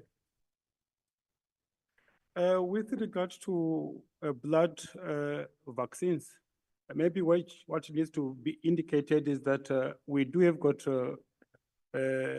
in as much as we call them blood vaccines, there are a number of them, and within the same category of blood vaccines, we have got the red water, the Atwater, the red water Africa, the red water Asiatic, and also anaplasmosis, gold sickness. All those vaccines, we classify them as blood vaccines. And we receive them from the bulk from the ARC, and we may not receive all of them at the same time. So we may receive them at different times, and then we subject them to filling, because we get them as a bulk, and then we do the testing. And these vaccines, when we test them, it takes 2 to 3 months. And indeed, we could have received the vaccines from the ARC, but at the end of the day, we need to test them. And of all the blood vaccines that we have received, as the back order there indicates, we do have all the blood vaccines except just one, which is the red Asiatic. Otherwise, all the other vaccines, they were available as and when we indicated that they're going to be available. And even now, as I'm indicating, we do have, that is the hot water, the red water, Africa, we do have them in distribution. The issue and the red water Asiatic is going to be available, yes, in January. And it is not that it was not produced. We have to take this vaccine through the quality control test. And only if they pass the quality control test do we then release the vaccine to be available in the public. What happens is that customers, some of the customers, what they want all the blood vaccines at the same time, whether it is Africa red water or Asiatic or hot water, they want all of them at the same time. And when one of them is not available, they say that please hold on to our order until such time that you have got the other vaccine, which is not yet available. That is why even there on our back order, we have got hot water, red water, Africa and Asiatic. In as much as we also do have them on the other side, it is for those customers who would want to have all those vaccines to be available to them at one point, at one given time. Otherwise, if they need the vaccines, except the Asiatic red water, the vaccine is available. And also, as part of the annexure, we did indicate that we do have got the vaccine, and the vaccine is still going quality control test. And we cannot release it if it has not yet passed the quality control test. We may indicate that it is going to be available, but for most of them, or for all of them, is subject to quality control. And if they've not passed the quality control, surely we are not going to release that their product. With regard to water for injection, yeah, the question was quite explicit, and I was impressed in terms of the process that our water goes through. Yes, indeed. As you articulated, that is the process that our water go through it, whether it is steaming, whether it is reverse osmosis, goes through the membranes for filtration, and we do test for microbes. Yes, we do test for conductivity. We do test for organic materials, the presence of them. And indeed, we do test for endotoxins, as you articulated. When you get to hear that OBP does not have the water, or the water has failed, it is as a result of the water having failed this test. If we do not do this test, it means then that we're just going to pass our water. But these tests, they are based on the international standard, which we prescribe to. So we do not release any water if it has not gone through all these processes which you have indicated.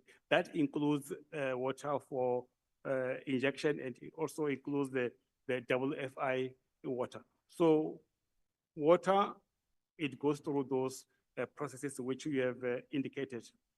In terms of how many days our water plant was compliant, we normally do not count the compliance of the water plant in terms of days. We make the assessment on the basis of the batches of water which we have taken through and have passed. Otherwise, the water plant is active 24/7. We do fill the water. After filling the water in vials, then we fill them in batches. And then for each batch that we do in a particular day, we then do the evaluations of all the different tests that we have mentioned. And if the batch has passed, we say it passed, then it goes to packaging. If it has failed, then we destroy that water. So yes, indeed, we do destroy the vials that have not made it through the quality control test, because at the end of the day, that is not what we are looking for. The African horse sickness, whether the water was compromised or not, yes. The water, when it is compromised, we do not package it. We take it out of the vaccine. The vaccine and the water, they are manufactured differently. And we manufacture water for the different vaccines that we have. We might have, we do produce the water for African horse sickness, and we package the water, the African horse sickness. And then when we do the test and we find that the water has been compromised, whether it is sterility, whether it is conductivity, then we do not release that product. That product should then wait for another batch of water that has passed all the tests that you have indicated. And indeed, that batch that you have seen there, it has already been released when we have gotten the water that was compliant. So normally that is what we do as part of our release of the products. As you conclude, CEO? Tetanus, Tastone, it has been off the market for a decade. And we have investigated for the substitute product, which we have now gotten approval from Act 36 that we can use an alternative, and tetanus would be getting back into production because we have just or we have received approval for a substitute product because nobody is producing Tastone anymore. Back orders, some back orders, yes, they do get cancelled, and every time when there was a back order, before we ship, we then confirm with the purchasers whether they are still interested in the back order in the products or not. If they're not, then we move to the next customer. And in as much as there's indication that the African horse sickness, the season has passed, I can confirm that yesterday we even invoiced more than 1,000 units of African horse sickness, which is more than 12,000 doses of African horse sickness, which we have done yesterday by 4 p.m. Current back orders, they are in quantities, not in the number of people that have ordered. Delivery notes, I noted that question even previously. That is personal information, which if we have to send out, we will be in violation of the POPI Act in terms of people's or customers' personal information. But the information is available for audit purposes. No, are you making a follow-up? He's still responding. Just on that point, Madam Chairperson, let them cover all information of a personal nature and provide us with the order without that. I don't even mind. No, we understand. Continue. With regards to the question, what is it that OBP needs to be able to meet the challenges with during this time? We are in the process of getting a new freeze dryer, as I've indicated, and that freeze dryer will be validated between January and May. That will result in us having a better turnaround time in terms of vaccine availability, and we hope that will improve. Litigation matter, the cost, can we provide that response in writing? I don't have the cost of my head. Rural and small scale farmers, we provide them with training in terms of our vaccines, when to vaccinate, how to vaccinate, and when to vaccinate, and by which vaccine for which diseases. Thanks.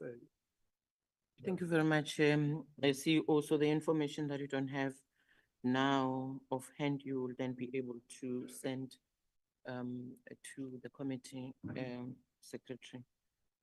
Colleagues, I wanted to, Honorable Trollip and Honorable Smith, Honorable Smith. Yes, there's a question that was skipped on the waste control system and how do you discard of contaminated or waste, basic bio waste. Honorable Trollip. Thank you, Chair. While you were out, I read a response Yeah. to the DG or from the DG about a question that I'd asked about the availability of Asiatic red water blood. And the DG's response was that and I want to be quite specific about this because there's a problem now. No problem. The DG's response to me was that the blood would be available not from the ARC in bulk to be tested and dispatched. It was available to the farmers and the veterinarians that had queried it and asked for the veterinarian numbers. And he said that the information was, we have anaplasmosis, Africa red water and heartwater vaccines. Asiatic red water is expected to be available in the 3rd week of November. The ARC is currently producing it. It will be at ODP in the 2nd week of November.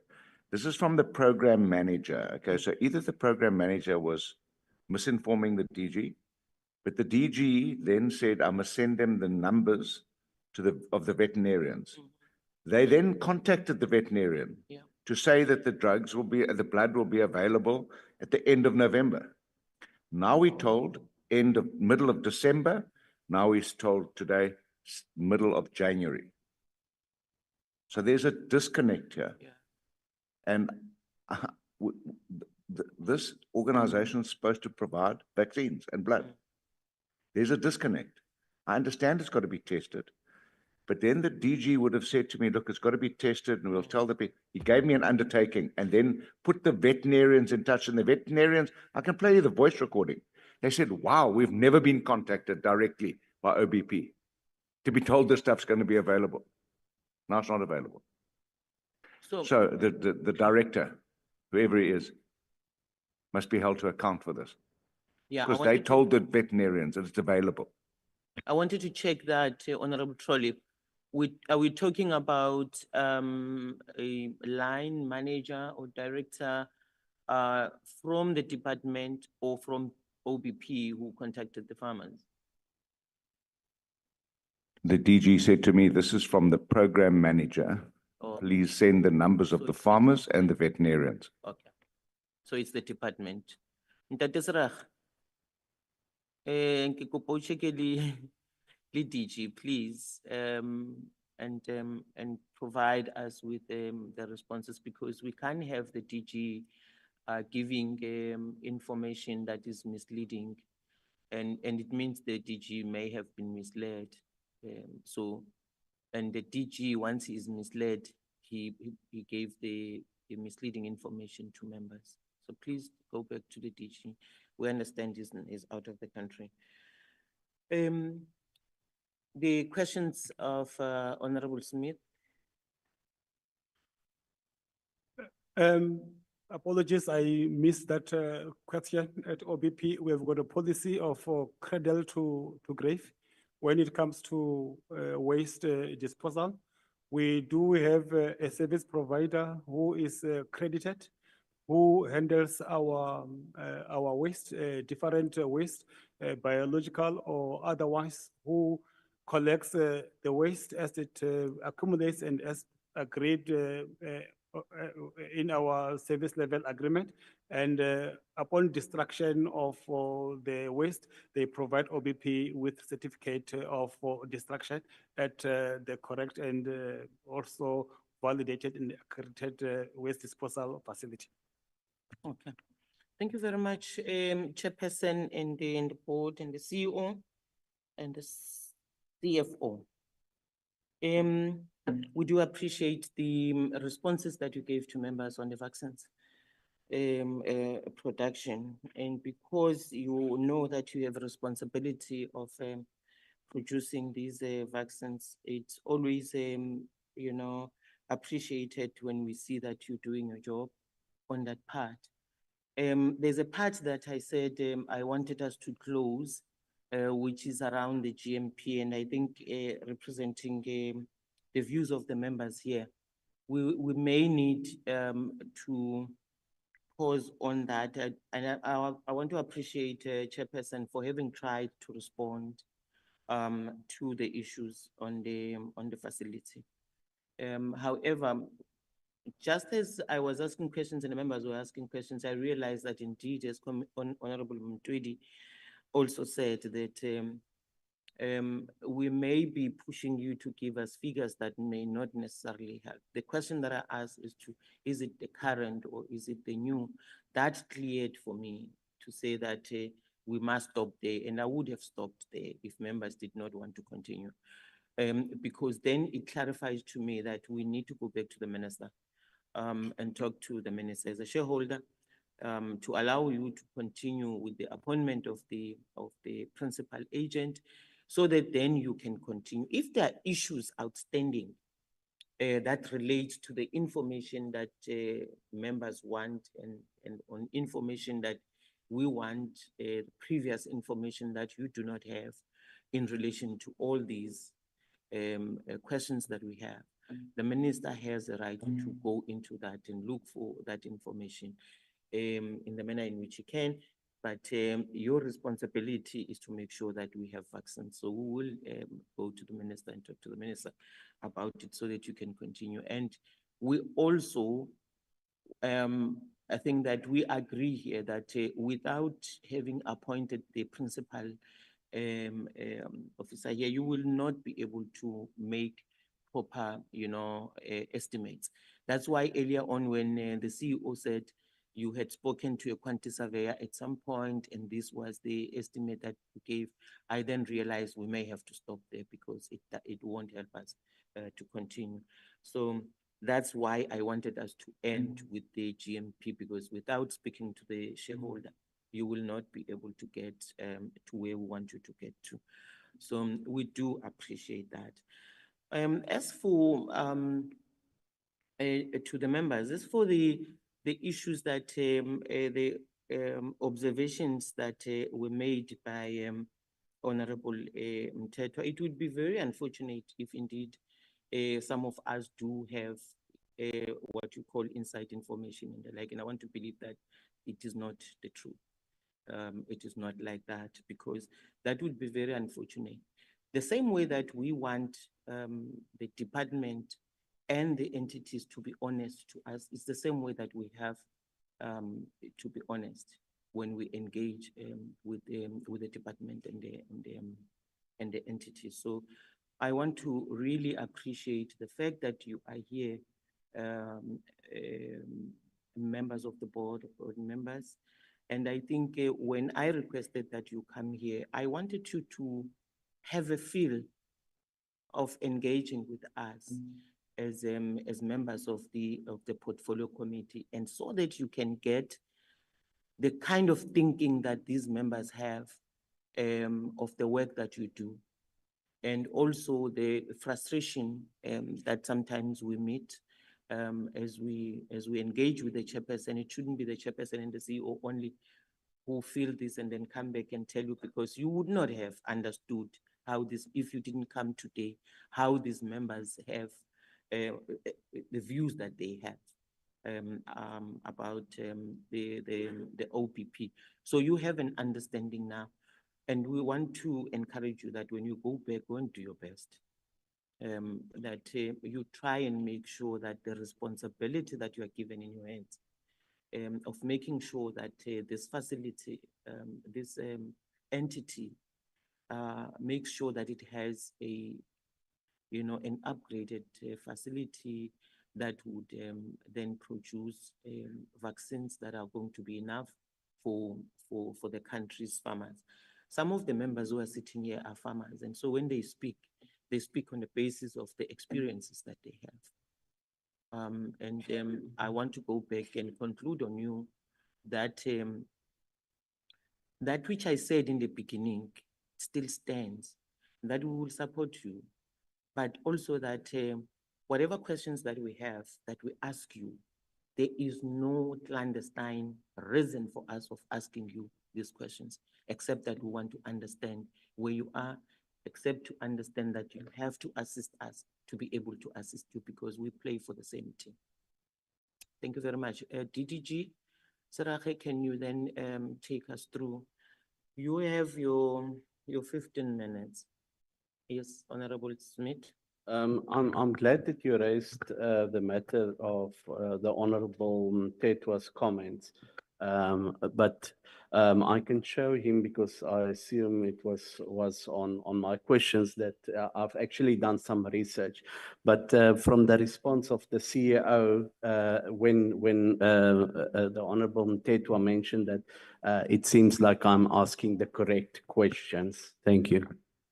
No, thank you very much. Unfortunately, also, Honorable Mtetwa did not mention the name of any member. He just made an observation, Honorable Smith, and that's why I responded generally as the observation were made. DDG? Thank you, Honorable Chairperson, and good morning to honorable members. I think on our and colleagues and senior government officials, our next point is on the, I thought it was the PESI, but I see the order as we have it here, it's the PESI. And just get guidance from the chairperson. If that is the case, we will be led by DDG Mehlomakolo, who will lead our presentation. Chairperson, thank you. Yes, you have PESI and a comprehensive update on the revitalization of the irrigation scheme. Yes, the second one on the Okay. irrigation schemes, I'll take that one. Oh, but okay, so you DDG take PESI, okay. Yeah. Who's gonna take the PESI? Or Oh. DDG Mehlomakolo. DDG Mehlomakolo. Kudala uhleli apha ungathethi, please. And I'm sorry to give you 15 minutes because you saw honorable members were very interested in the OBP. You can take a deep breath at CEO.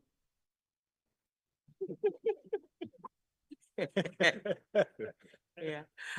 DDG Mehlomakolo. Jefferson, man dentete nam. Hey. Jefferson, good day to you, Honorable Chair. Good day to the honorable members of this portfolio committee. Good day to colleagues and also to the board members of the OPP as led by the chairperson and of course the CEO. We are before you, Honorable Chair and members, to appraise you on the PESI program as requested. This before you is our outline of our presentation. We will give background on the origins of the program, its various implementation modalities from phase 1 to the current phase, which is phase 3. We will provide statistics in terms of the number of farmers supported through this program from 2020-2021 fiscal year to the current implementation, which is phase 3. We will indicate the current way of doing business drawn from the lessons and challenges as we're implementing phase 1 and 2. We will also share the allocation for the current phase, progress to date, and of course, we'll close, Chair, with the challenges that we have been experiencing as we've been going along. Today for this presentation, Chair, I'm joined by the Chief Data responsible for the program, Dr. Jemina Mueng, and also the Director in acting capacity also in the branch. Background, Chair, we will recall that the country and the world was hit by the pandemic, COVID-19. At a highest office in the country, there was a need then to have programs that will then respond to the shocks that everyone else was subjected to in terms of that, to retain jobs, to activate the recovery of the economy, but also to protect the vulnerable livelihood strategies of various members of our community. And that's led to the birth of this presidential employment stimulus program pronounced at the presidency. And a number of various sectors were identified, those that have a high impact on job creation, but also on driving, as I said, the recovery of the economy. And our department was one of those that we identified then to be implementing this program.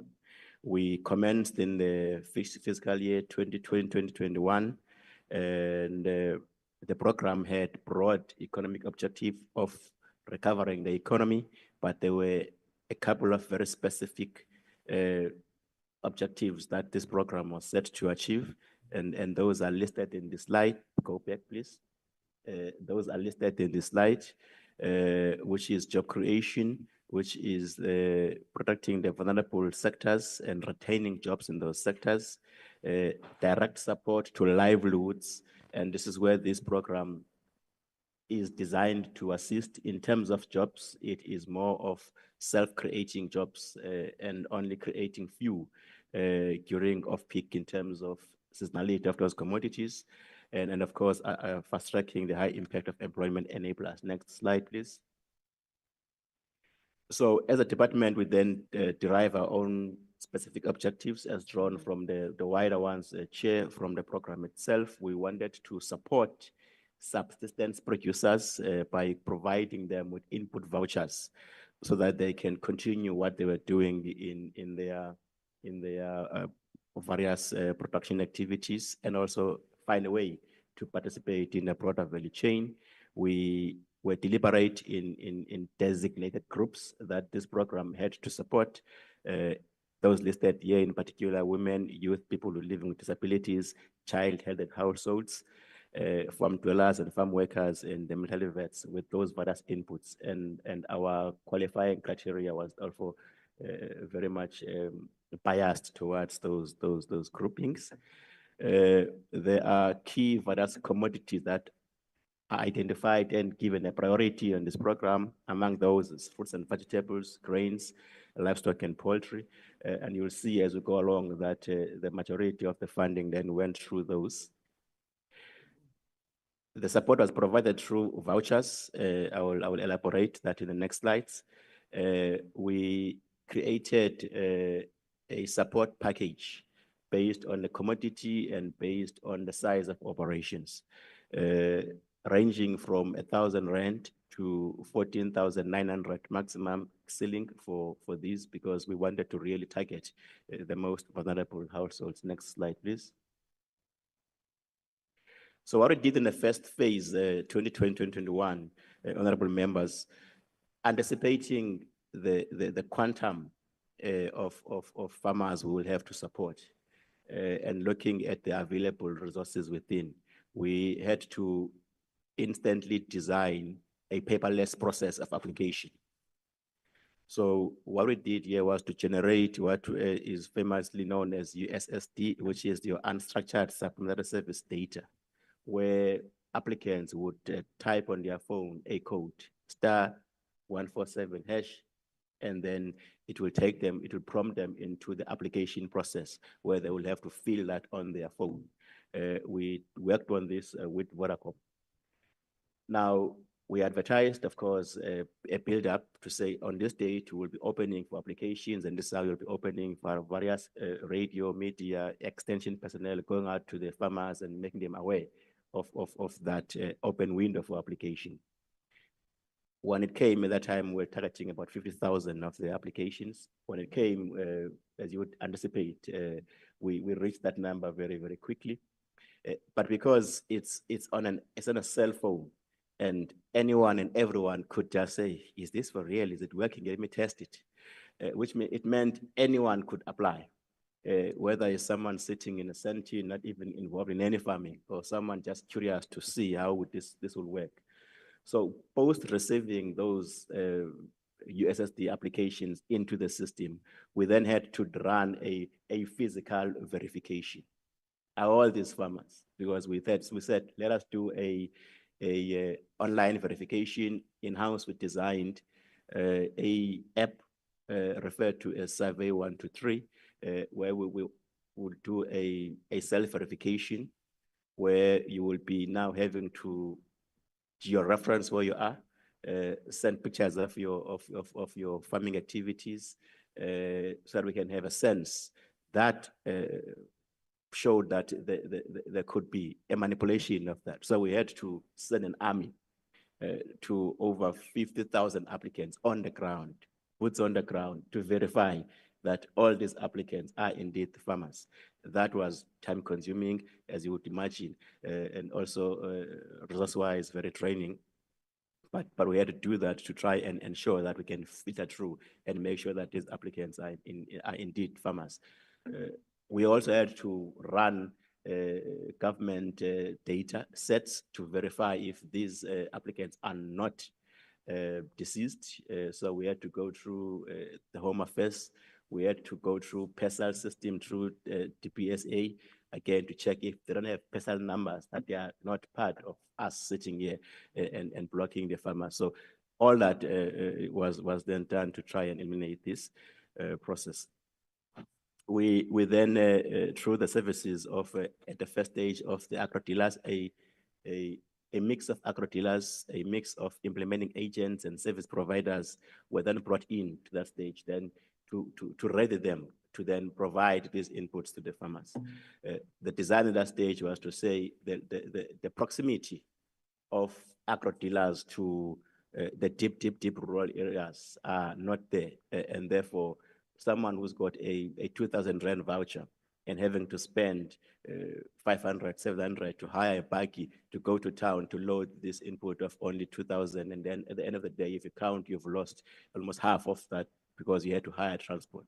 So that's where the introduction of intermediaries now to play that bridging gap to try and bring closer these services to these farmers without them having to go all the way is what led to that mix I'm referring to, of not only relying on agro dealers but bringing those into the system to get these things done. As we go to challenges, of course, we will then share with the committee the lessons learned and the challenges. As you know, when you design programs, you have an objective on this side, but then you're going to have other area risks that come along as you do that work. We played a collaborative role with the PDAs, our departments at the provincial level, to also assist in this work. Not only that, we also had a wide range of collaboration with the Solidarity Fund. You remember during COVID, they were very active in that space. So they also assisted in giving us their own existing database that they already had provided support to, which again, we had to filter through, clean up and make sure that it's what we want. Of course, COPTA also was involved in that regard. Next slide. So this is a list of farmers supported from 2020-21 financial year to the last fiscal year. We've done this per province, and we're indicating the number of voucher recipients that were then issued here, and the percentage of those in relation to the total. And we are also giving those columns in terms of which commodity enjoyed the most priority. As people were applying, it was on their own to say, I'm involved in broiler or layers, I'm involved in small stock or livestock, and then we look at their size and then we then allocate accordingly. So as you can see, we've reached just over 104,906 of these farmers throughout that period. And the total by each commodity is here. And in the interest of time, Chair, given that the slides were shared, I won't go through row by row. The next slide, please, then reflect at a summative level, now having taken out all those commodities, but now putting in the monies that through that period, we then reached about 1.1 billion spent in all the provinces. In terms of the jobs, as I said, that very few you would see 2 or 3 or on seasonal basis, as and when they needed help to plant what they want to plant or to harvest what they wanted to harvest. Next slide. Then start listing the various agro dealers.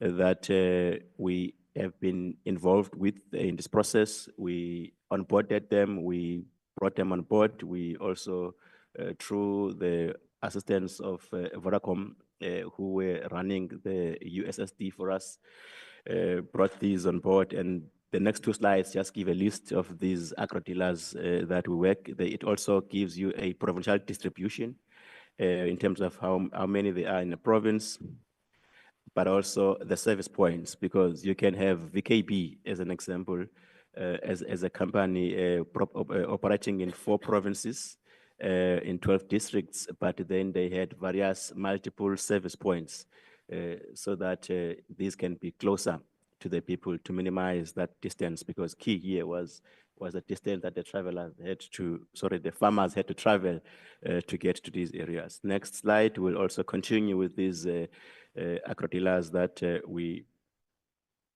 are working with in the program. Next slide. So in total, we've got 29 of them and 481 service points. We then mapped these active service points, as I said, 481 of them across the country. Now, these are your agro dealers that are active in the system. We were able to see exactly on the map where they are, in proximity to where the farmers are. This was a live system, always updated as and when we are onboarding them, because some of them would come in at a certain stage and others later on. So that map was a very useful instrument for us to see where they are. And then before I move to the next slide, key to also mention here was the tediousness of the program, where because you've got a voucher on your phone, you have to go to the agro dealer. You've got your very unique identifier code that has been sent to you via SMS on your phone. So you have to present this to the agro dealer. And then they also have to then check, is it you? Is it Mehlomakul that is coming here? Can you give us your ID? Can we see the code? And so there was a degree of paperwork at the agro dealer, unlike someone who walks in with 200 Rand, picking something out and then walking. So that paperwork meant that a number of agro dealers were saying this process is tedious for us. You are taking away our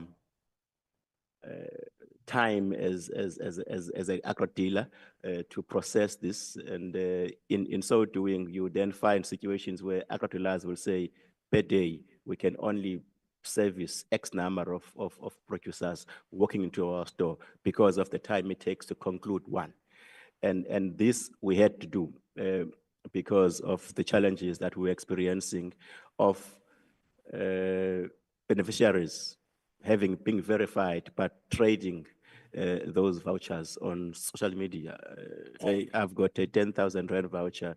Who wants this? Give me 5,000. And this being on the media, and our team was able to pick these things up and then deal with those that were abusing the system. In some instances, possible collusion between the voucher recipients and the agro dealers themselves, saying, hey, pretend I claimed this voucher, but give me cash instead of the inputs. And so we had to put these controls in place, especially during the phase 2, having learned from phase 1 of those challenges to ensure that we run a clean system, because as you'd expect, the numbers were high. The program was introduced abrupt. We had to design and run at the same time. So those challenges were there, but phase 2, we cleaned that up. The challenges we experienced also in the phase 1 of the middlemen I spoke about, again, those had to be eliminated, but we'll come to that in the next slide.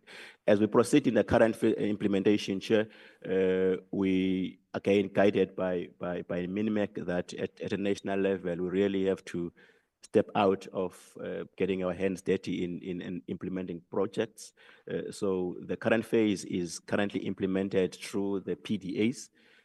We similar to your conditional grants, set up there is an agreement in place between the national department signed by the accounting officer and the HOD of the provinces that are implementing, so that they are then the ones who are procuring and then implementing the current phase. As I indicated, we still continue the validation that we get from them so that we don't go back to the previous issues of people that are not supposed to be in there being there. So we run those through the Department of Home Affairs and the PSA and PESA.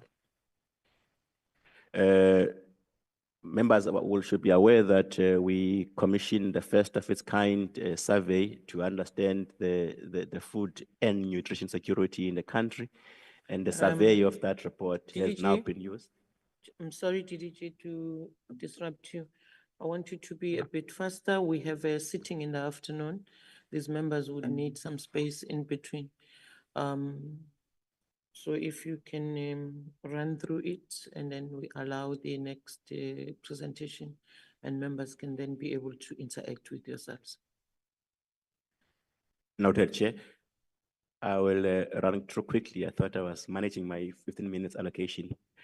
Chairperson, then the next slide, please, begins to then show, based on that survey, where are these the hotspots that we're finding, and just to reflect to the committee that we've guided provinces to go according to those areas.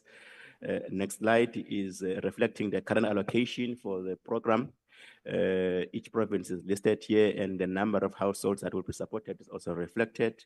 Let us proceed to the next slide. This is the update to date in terms of funds moved to the provinces to do the implementation of the 725 are available, just with the Western Cape, where we are just finalizing some few touch-ups with them in terms of the agreement for them to also proceed.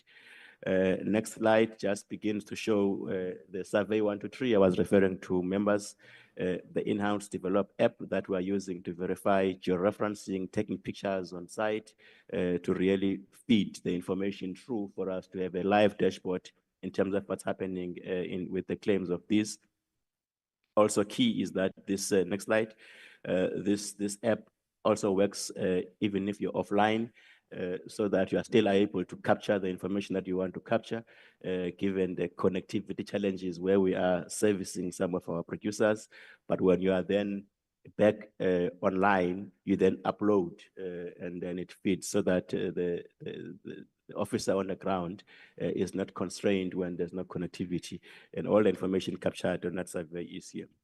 The last slide here is that, as I said, we had challenges. Part of those is the connectivity I'm talking to in the deep rural areas and the uptake thereof of the technology, especially when we're using USSD. There was a criticism that the target clientele, whom are the most vulnerable, Makoko, what do you think they will even understand that using USSD code?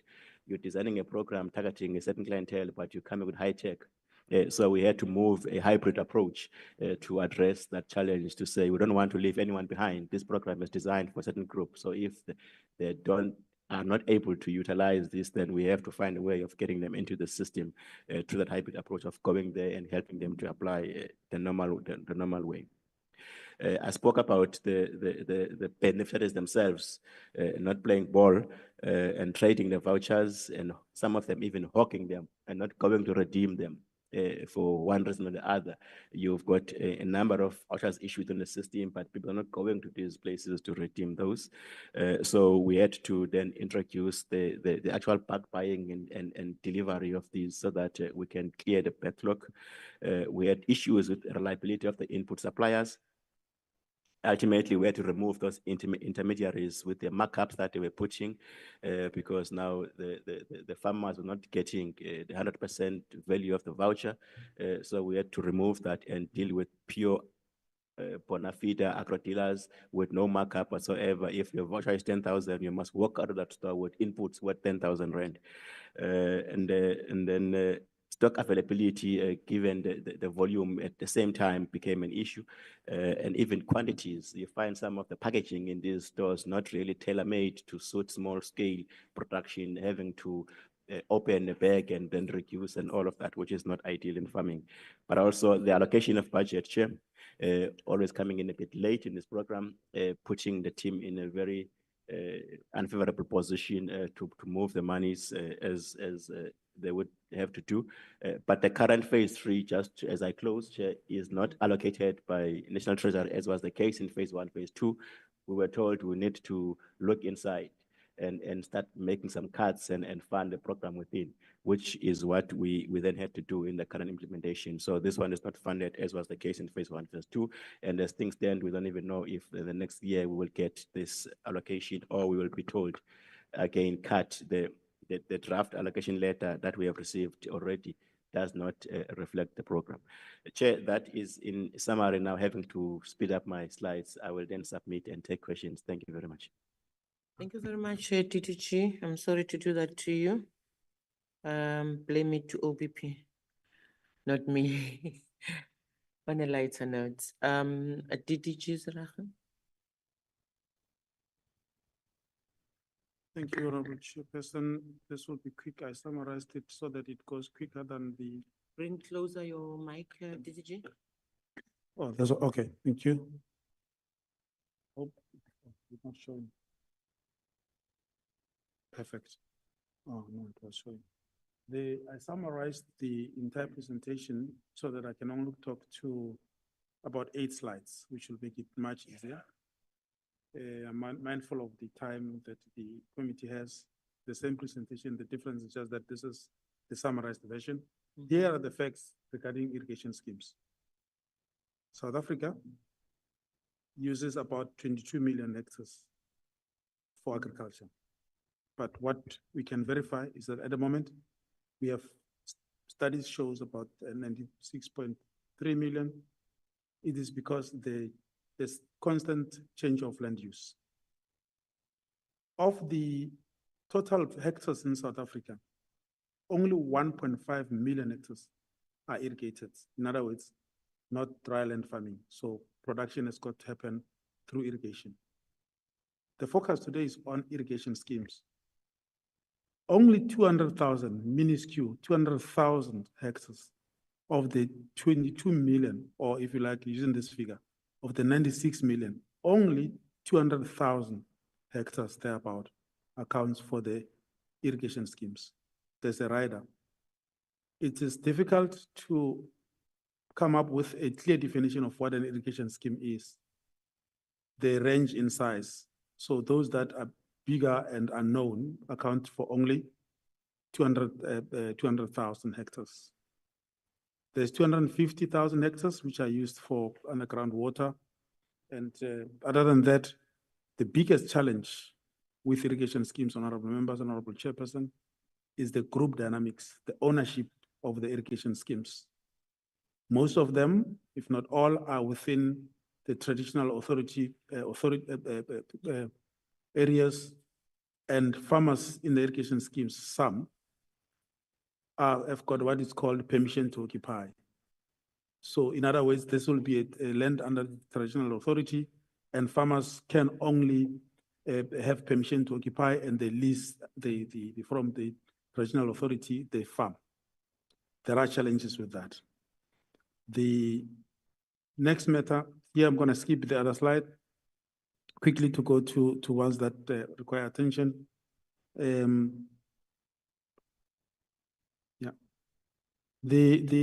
Okay, let me maybe talk to the NDP one. This was the NDP target. Are we meeting the target? The answer is no, we are not.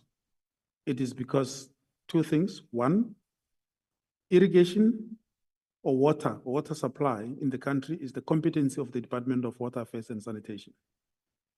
The Department of Agriculture is responsible for, in terms of Conservation of Agricultural Resources Act, CARA, is responsible for ensuring that water is conserved and is used sparingly. So the competency is with Department of Water Affairs. The water licensing, which is used for irrigation, is not by our department, but Water Affairs and Sanitation. These are the challenges that I wouldn't go into. These are figures that we can talk to, but there's what we call small irrigation systems, SIS.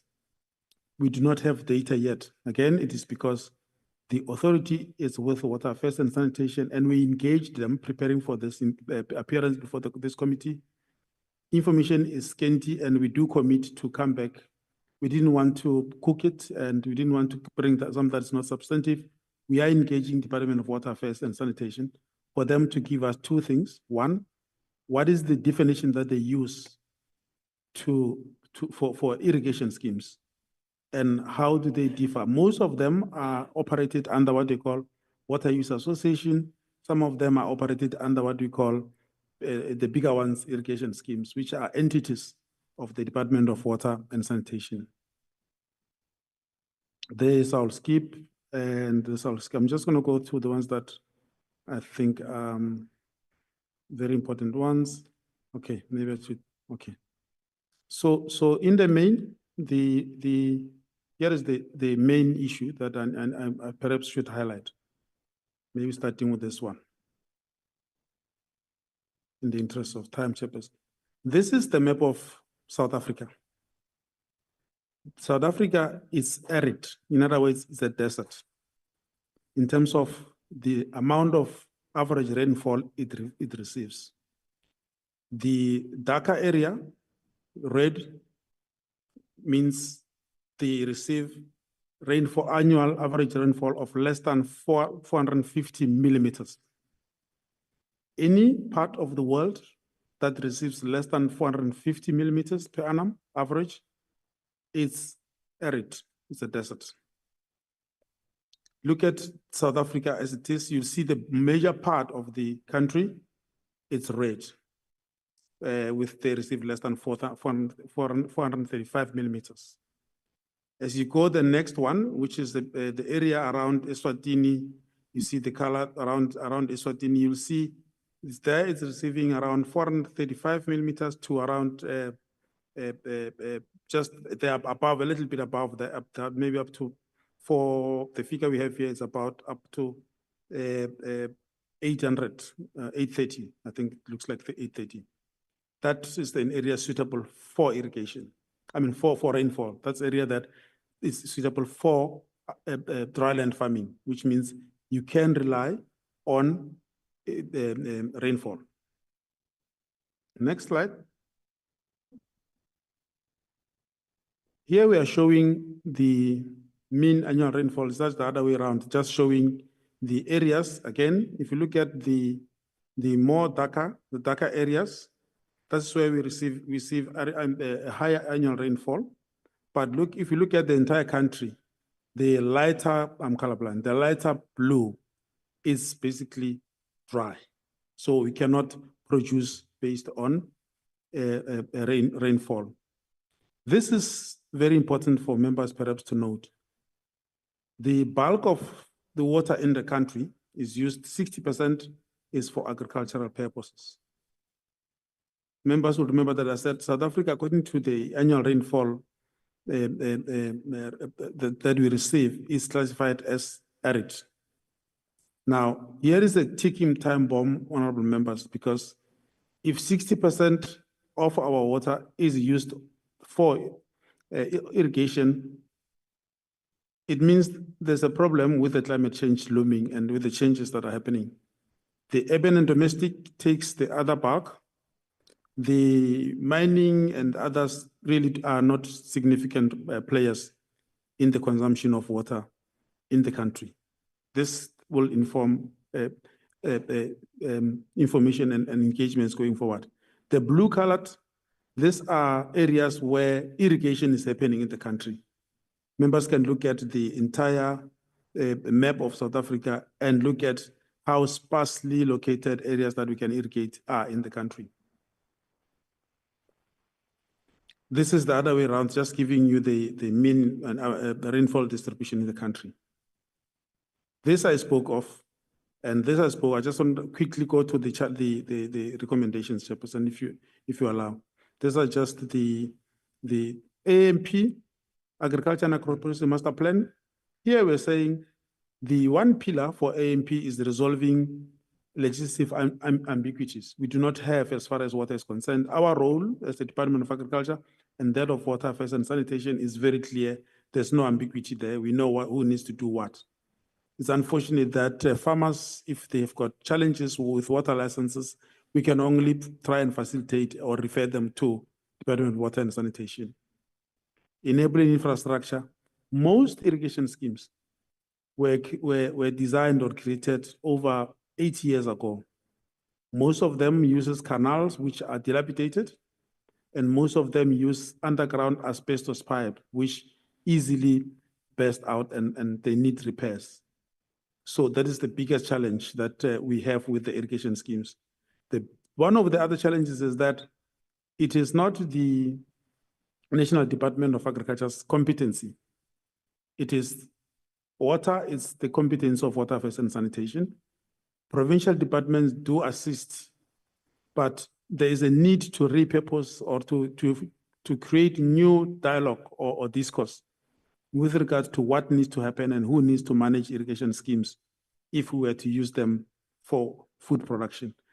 Following below is the figures that we estimate that you need 1 billion just to get them to be functional. Most of them, like I said, are very old.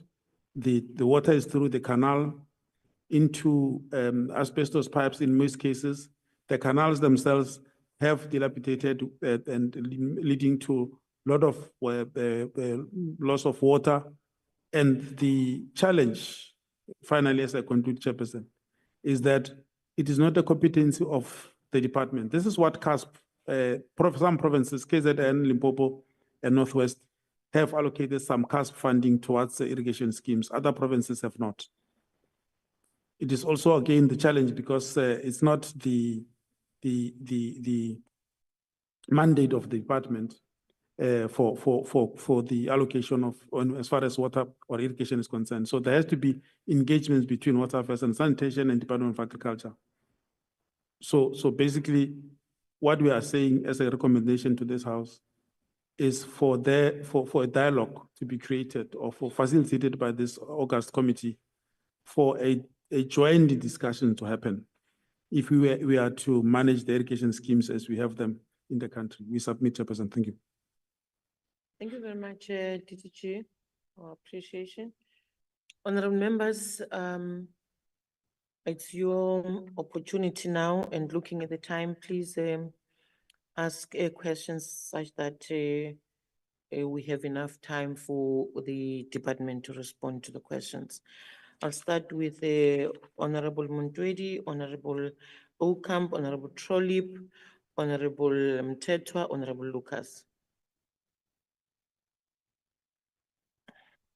Please go ahead. Oh, Honorable Mtlitama. Start, Honorable Montwedi. Thank you very much, Chairperson. Just a quick one. You know, when DDG, now I've been involved with the irrigation scheme for a long time. And this thing that you are saying here today, it's very new when you say it is not the competency of the department, where you now want to put it on the Water Users Association. Bring a bit closer the mic, just bring it closer. Okay. Yeah. When you now want to then say it's the responsibility of the Water Use Association, because you are saying management and maintenance thereof is through the Water Users Association. My understanding with the Water Users Association is that they provide bulk water to where irrigation schemes are. And they end immediately as water enters the field where the farmer waters, they enter there. It becomes the responsibility of the department. And where I come from, it has always been there. I just want to find out from you, since when did that change? Because the mess that we see today in the irrigation scheme that is sitting in your table as a department, you now want to take away that mess, DDG. To Valhards or any other water user association that may be there. On the 5th Parliament, when I came on the 6th Parliament, there was a program on the legacy report that was speaking about the revitalization of the irrigation scheme. Where water association comes in is where you are dealing with expansion, because you would then need the water association to allocate you further water rights for you to be able to put agricultural land in production through irrigation.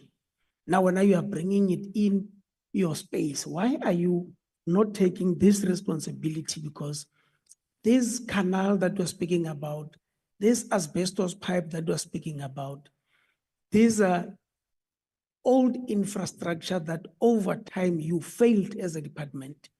You can't even tell how are the maps underground that will show you how these asbestos pipe are going.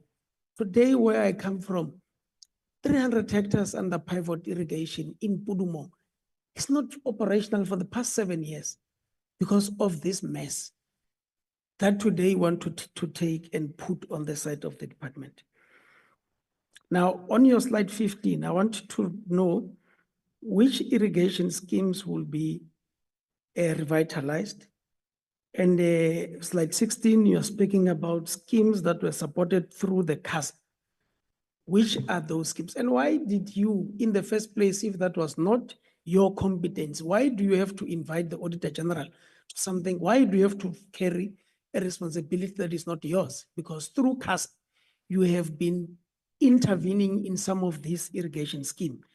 And also in September, we got a report where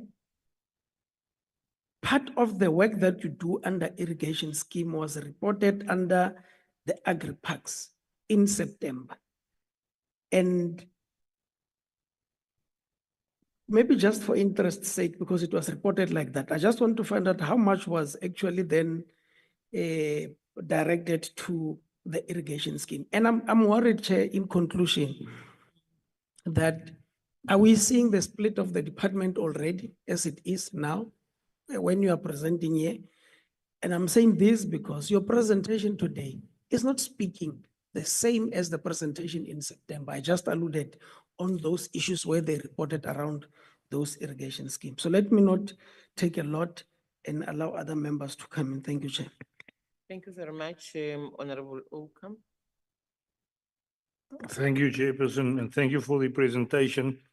Chairperson, the GDP figures came out this morning, and unfortunately, we had a small decrease of 0.3% for the third quarter. And what is said there is that agriculture, forestry, and fisheries decreased by 28.8% in this quarter. And that contributed, if you look at the whole of the economy, of a 0.7 percentage points of the negative GDP growth. And the main reason for that, and I'm quoting, is it's primarily due to decreased economic activities reported for field crops. Now, we all know that we've had severe droughts over the last 7, 8 years. Then it became a bit better, but in the last year and a half, the drought has been extensive. So the only people that can really carry on planting crops are the ones that's got irrigation systems and that has got water available and spill points or whatever pivots that they've got available. The smallholder farmers and farmers that work with dry lands, they cannot plant crops because there's no rain. I know of farmers that had to replant now for this season 4 times because they planted, comes up, sun burns it, no water, got to take it out, replant again. So we can see the impact that this has, Madam Chairperson, on the whole economy of the country. So the question that we've got to ask ourselves is, what can be done to increase the availability of irrigation systems? And I heard what my honorable friend from the EFF said. We need to bring water accessible to more people so that people are not only reliable on good weather, but can have water available. So we need to get those plans in place. Then one last question. Do you have an idea, or can you give us an indication of how many municipalities are owing money to water boards or irrigation systems? I visited the Boegoeberg Irrigation or Water Board at Groblershoop 2 months ago, And the case municipality owed them at that stage, if I remember correctly, more than 10 million rands. And that money, should municipalities pay, can be used by those water boards to assist more people in that area to get some of that water. Thank you, Madam Chairperson. Thank you very much. Honorable Okamp, Honorable Polyp. Thanks, Chair. I understand that the presentations had to be compressed, Yes. but I read this presentation before today's meeting. And it basically says that it's underperformed and collapsed small schemes revitalization. And they were intended to improve rural livelihoods through sustainable food production and security and to eradicate poverty. It says it has failed. Okay. Despite agri-parks, agri-hubs, and the whole discussion we had last week about it maybe being ill-conceived because you can't have an agri-park until you've secured production. We've had that discussion. But the report goes further to say that the failure is due to socio-economic, political, climate/water, edaphic, and design factors. So it's a whole comprehensive failure of all of the factors. It's not just about drought and water scarcity. It speaks specifically of lack of farmer participation, which in my understanding means work. It speaks about weak support services, which is a recurrent theme across the report. It talks about poor management, poor infrastructure problems. It talks about water inadequacies, conflict, and theft. It talks about high energy costs, and now we're talking about NERSA wanting an additional 36%. Talks about poor equipment and infrastructure maintenance, abuse of equipment, tractors being used for transport and businesses, lack of institutional support from the land bank collapse, access to credit. It goes on. Also talks about weak partnerships. And then there's some conclusions about what we must do with who, with what, and so what. I don't really see how we're going to fix it with the current resources we have at hand. Accountability is an issue. Fencing gets put up, disappears. Irrigation gets put up, disappears. Piggeries, poultry, dairies, billions get spent on it. A year later, gone. Even the roof sheeting, everything gone. There are a number of examples. I can go through them. I noted thank you to our committee, it provided really an important document. And at the end of that document, it gave reference to a whole lot of research papers that have been made by a cross-section of South African specialists, obviously not being taken into account. I was going to quote the GDP figures, but I mean, there are only 4 sectors that contracted. General government services by 0.1%, trade, catering and accommodation by 0.4%, transport, storage and accommodation by 1.6%, agriculture 28.8%. Now, if we as a committee do not take note of that, and if the department does not take note of that, and the government does not take note of that, we are going to have a catastrophe in this country. 28.8% contraction. And that's why when I sit in this department and I speak to the minister, the DG and officials, and we talk about what's happening on the ground, this is the telltale report of failure. I just want to conclude by saying that I question the impact, efficacy, and sustainability of the PES to the DDG Mekamakhulu. It's a lot of money that's been spent, and we value and appreciate the expenditure. But when you started telling about some of the issues of concern where people are undermining the system or whatever, that happens with any kind of state intervention, unfortunately. But at the end of the day, we need to do an evaluation. We spent 1.110 billion rand. How many lives did we change? How many people are not hungry anymore? How many people are being able to produce more food for themselves? And unless we get a report to that effect, as far as I'm concerned, that 1.1 billion rand would have been a waste of money. Because if we don't change people's lives, and live reality in their stomachs, then it has been a failure. Thank you, Chair. Thank you very much, Honorable Trolip.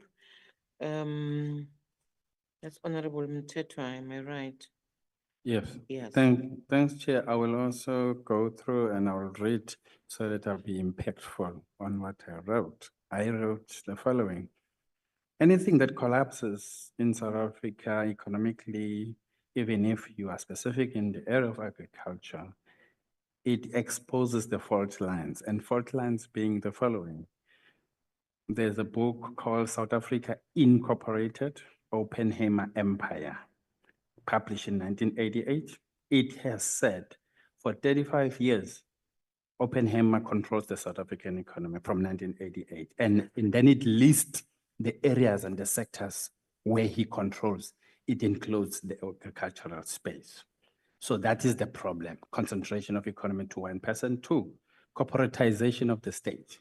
The private sector have made the state to be corporatized, where water issues are now a matter of corporates instead of being a national agenda. As a result, the department is failing to handle that. So the issue of irrigation scheme is actually a minority in terms of the bigger scale of the corporatization agenda. Then I wrote the following to say, can we apply a demographic parity on ownership patterns so that when we have a crisis like COVID-19, we don't have to pretend that we are helping the poor whom we have systematically and structurally kept in perpetual poverty. When you look at the list of agro dealers, they are the benefiters out of the monies that were channeled in the purpose of trying to help the poor. But when you look at that, these are all Afrikaner corporations. So who actually benefited during COVID are the corporates and those who own. So anything that is collapsing is actually exposing the fault line, and the dams are controlled by individuals and groups. There are schemes that says are owning this dam or that dam, and the larger population is without any access to water. Thank you. Thank you very much, Honorable Mtetwa. Honorable Lucas. Thank you very much, Chairperson. I think on some of the issues I have been covered. And, but one thing that I've heard is that there was, in terms of fraud prevention, certain checks and balances that was built into the process of the PESI. But I was also asking myself the same, how do we make sure at the grassroots level, with the necessary support and checks and balances, that we measure the impact and the success of the program that we have actually implemented?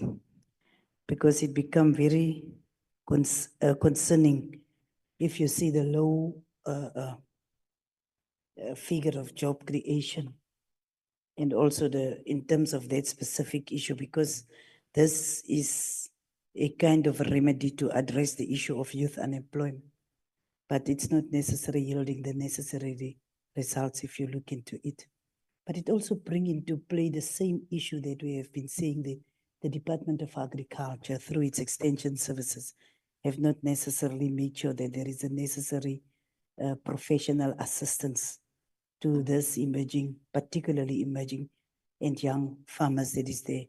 But also, besides the issues of all the negativity, I know of a few success stories, and I think it should have been also highlighted for us as the department to see how we can also pull out some kind of programs that we can make sure that this is the flagships that can be actually highlighted, and make sure that it can be duplicated or replicated in different provinces to see how we can actually measure the success. I know of a program in Mpumalanga, and I also know of a program in the Northwest of young people that was very successful, and that we actually can, in terms of the specific program. The problem is that we are disbursing money without making sure really that there is the necessary assistance to make sure that the money pay off in terms of what we are disbursing. And I think that is what is necessary. If you look at, if you say there is 104,000, almost 105,000 individuals assisted through the scheme, the multiplier effect should have been that it should have had an impact of at least 5 times more people that should have been benefited from this specific issue. And that is why I'm excited because it's a very good program. But what do we build in to make sure that there is the necessary impact and the necessary success from this specific program? And I want to start with the issue of the joint engagement with water affairs and agriculture. I want to agree with that specific issue because I will mention a specific area, and that is there is a farm, Valdrift, in the Kakamas area that was part of the land restitution of the Rimfasma claim. And that farm came with water rights, but because of certain challenges at the current moment, the water rights is being suspended. And that is also a potential successful story that can be there, but without water, you can't really farm. So what I would love to see, because wherever you go, not in terms only of household consumption, but also in terms of the agriculture, water is one of our biggest challenges. Water scarcity is one of our biggest challenges. I am staying in a village where in April, for instance, we didn't have water for 3 weeks. So when I spoke to people of Olifantshoek in the Hamahara area, they told me that for the past month, they didn't have water. So that is why I'm saying it's not only about agriculture, but it's about the bigger picture and the total picture of how are we going to make sure that these irrigation schemes become beneficially, particularly because I don't have the figures in terms of the schemes. I saw the maps, but I'm not a geographer, so I can't read the map so clearly. But I'm not clear in terms of these irrigation schemes, the beneficiaries. Is it commercial farmers or is it emerging farmers? Who is in actual fact the beneficiaries? And it's a very low number for an area like South Africa, where we are sitting with perpetual water challenges. And one area that I also want to mention, just maybe on a lighter note, but not so light. There is an area where I see all the provinces except my province. And I know that we on the Orange River and Val, that is in the Northern Cape province, there is also irrigation schemes that is part and parcel of that specific area. So, but I didn't see in terms of the CASP. I know for a fact that there is areas where people have been benefiting from CASP, but also the issue of water and water rights. I don't see anything about the Northern Cape, so possibly we are not there. And then we will use water like we want to. On farmers, whatever we want to do, we will do it. And but what I have said, the issue of making sure that there is joint coordination of these issues around water. Because in 2020, the buzzword was 4,000 hectare water rights, and it was for agriculture. So in this irrigation system, where does that 4,000 hectare water rights fit in? We've got a lot of questions, but I think that will be more valid if we have both the departments in front of us so that we can have a better understanding. Thank you, Chair. Thank you very much, Honorable Lucas. Honorable Ndwedi? You're fine. Okay. Honorable Mkutama? Thanks, Chair.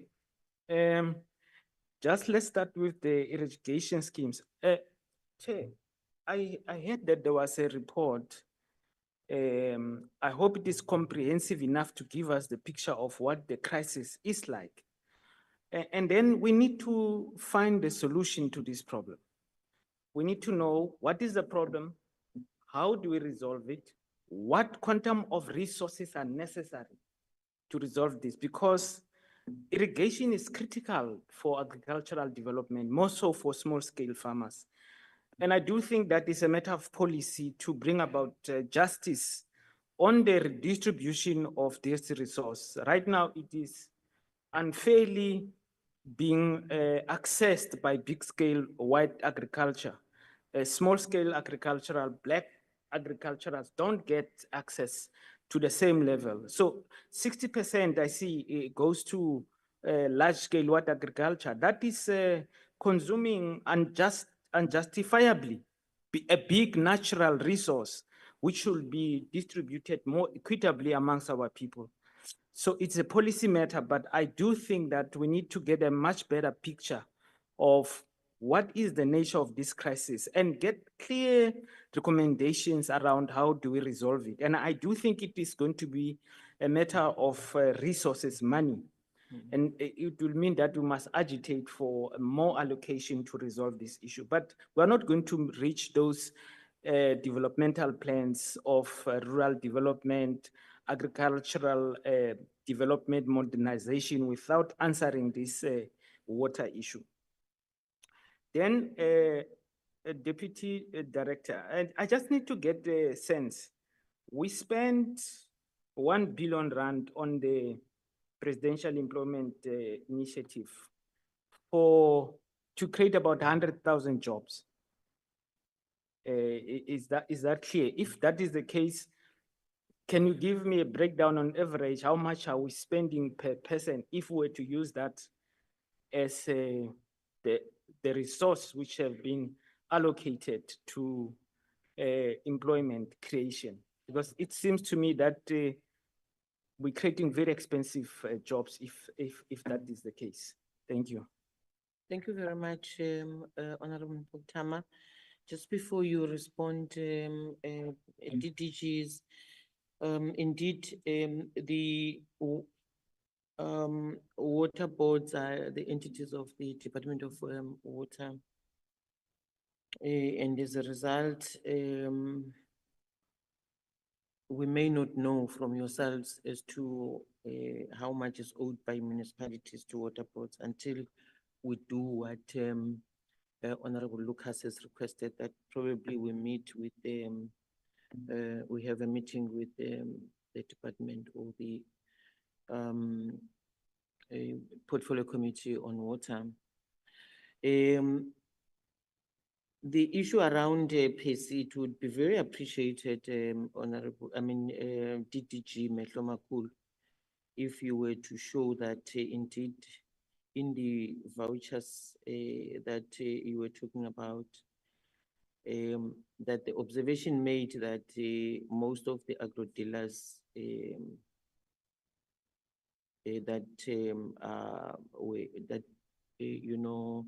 got the redemption of PESI vouchers are not only the older corporations, and that you have the new corporations that have benefited, and that probably you just indicate also, DDG Mehlomakulu, is to do you still have Vodacom as part of the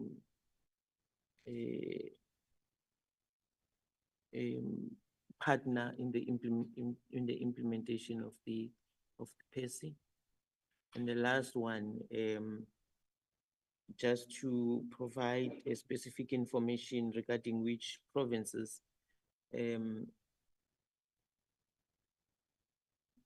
that the agro dealers that you're dealing, you were mentioning here, are operating from. If not provinces, maybe you can draw down to districts. Yeah.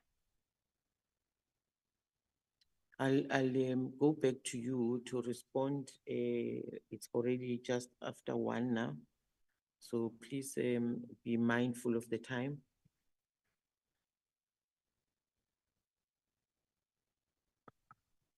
Thank you very much, Chairperson. I will start because I've got few questions than my colleague. There are notes sharing between Honorable Lucas and Honorable Trollip. Both of them were asking about the impact of the program. What we have done as the department was through our M&E to conduct what we call the implementation evaluation.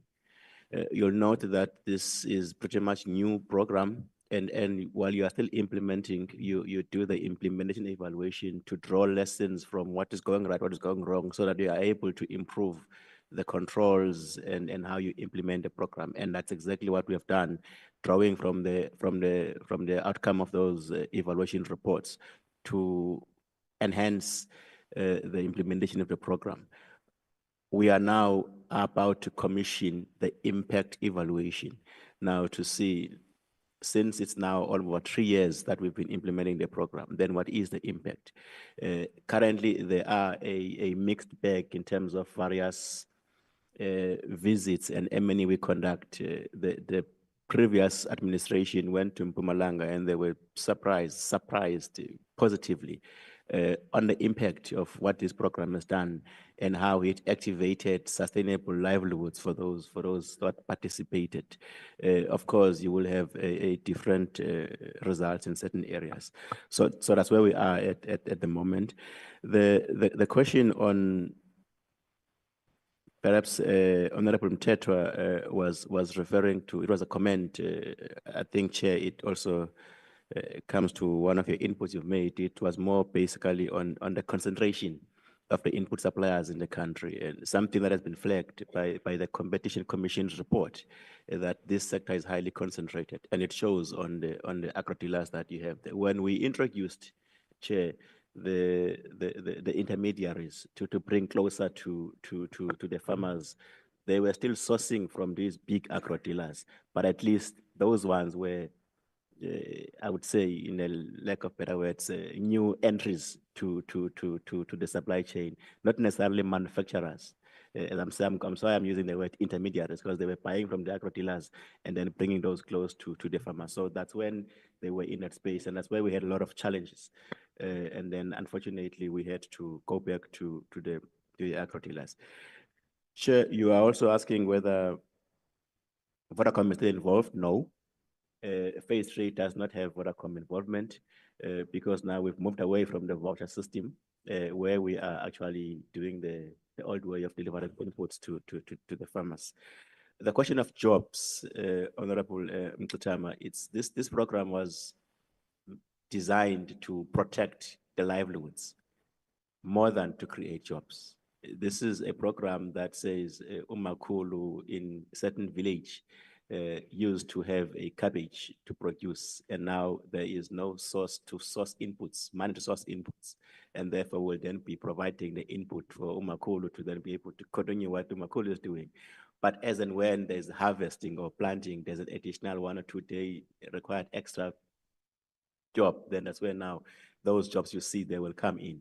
But it was never designed primarily to be a job creator, but to be a livelihood protection program. And in that regard, it has shown that the 1.1 billion spent has shown results, but the impact study will even give emphasis and evidence-based answer to that question.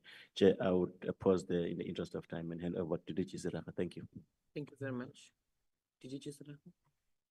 Thank you, DG Matlonoko. Thank you, Chair. The questions are noted and we will also respond further, but the question by Honorable Montoedi is very clear, but as members know that agriculture is a Schedule 4A of the Constitution, so it's a concurrent function. That's why you would see the provincial department and national department playing a role in the irrigation space. But I think the point, perhaps in the interest of trying to speed up, I was too fast, so maybe I should have paused there to indicate that before water gets to the farms to become part of irrigation scheme, it is the competency of the Water Affairs and Sanitation. The management, the establishment of irrigation schemes, the establishment of water association boards and related activities is the responsibility of the Water Affairs and Sanitation. That's the point I was making. Much as agriculture, Department of Agriculture, provincial, and to a little extent national, does play a role. We have shown in slide 17, honorable members, where few provinces, Honorable Lucas, few provinces contributed to CASP, used CASP funding to work or to do have some assistance to irrigation schemes. And Honorable, while I'm still at that, Honorable Lucas, Falhar's irrigation scheme, which is one of the biggest in I think sub-Saharan Africa. I'm not sure of the figures, but it's one of the biggest. As we know, it covers Northern Cape and Northwest. So when we talk of Falhar's, but again, the Falhar scheme is the competency of the Department of Water Affairs and Sanitation. There's no doubt about that. But I think what we are asking is for us, we're not reneging on our responsibility as agriculture being a concurrent function. But the portioning of the responsibility has got to also be clarified in the form. For now, there's never been a session where water affairs and sanitation and agriculture meet to decide on who does what. So that's the point I was making. In the Northwest where I come from, some years back, we have had chairperson and members to bail out the farmers in the irrigation scheme for electricity, which they farmed, and there was a bill. Even now, as I'm talking to you, honorable members, there's bills of the irrigation schemes. All one honorable member asked about the municipality. They owe ESCOM, they owe municipalities, and the farmers are farming. That's the question that, and at the rate at which we are going, it's not sustainable. Our appeal, and we're not relating our responsibility. We have to coordinate the two, and we are hoping the committee will facilitate us together to come with water affairs and sanitation to deal with the problem. So for that, there's 1 year in the Northwest where I come from. The responsibility I had, I facilitated 2 million rand to bail out the electricity bill of the Falhars irrigation scheme. Records are there to show. And I was working for the provincial department. So I'm trying to show that all provincial, national, and local sphere, as well as water affairs and sanitation, have got a role to play, which is something that we have not done very well. Hence, I showed the figure of NDP that we have not reached the NDP figure of expansion in irrigation. We agree that we need to expand, honorable members. Honorable Okam, we agree 100%. The reason we were showing honorable members the figure, the map of the country, is to illustrate the challenge that the country is facing unless something is done. We do not have water in the country. We won't be able to produce. Look at the few spots. That's the only the areas in the country where you can irrigate. The others require rainfall. But the converse is South Africa is a desert. It receives less than 650 millimeters of rain per year. That makes it a desert.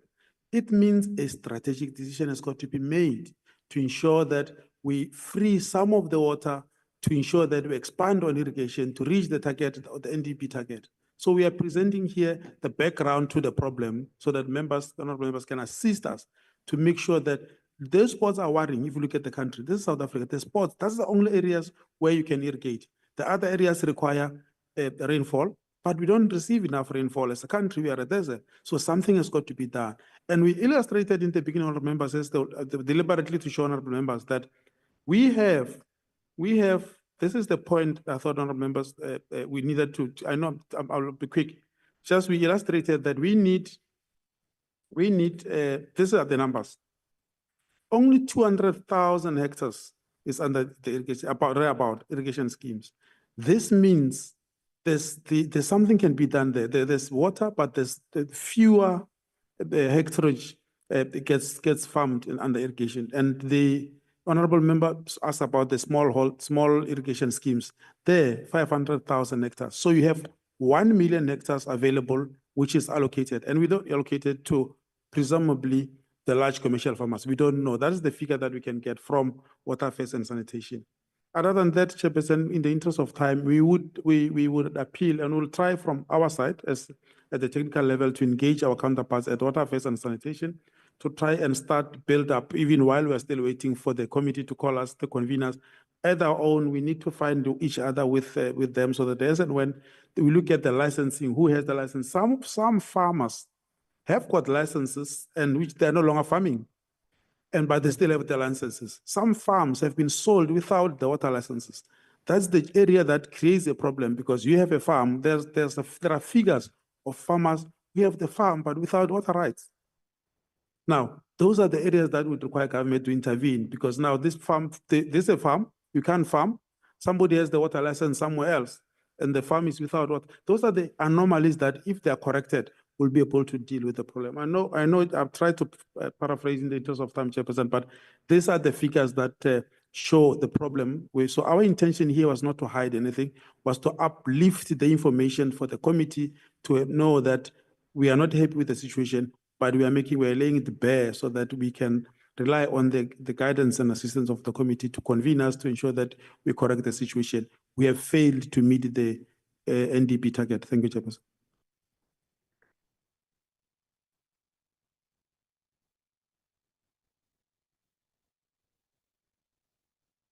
I think that DDG, what we'll do, we'll try in the next year early and convene, bring both yourselves and water access to be able to assist us.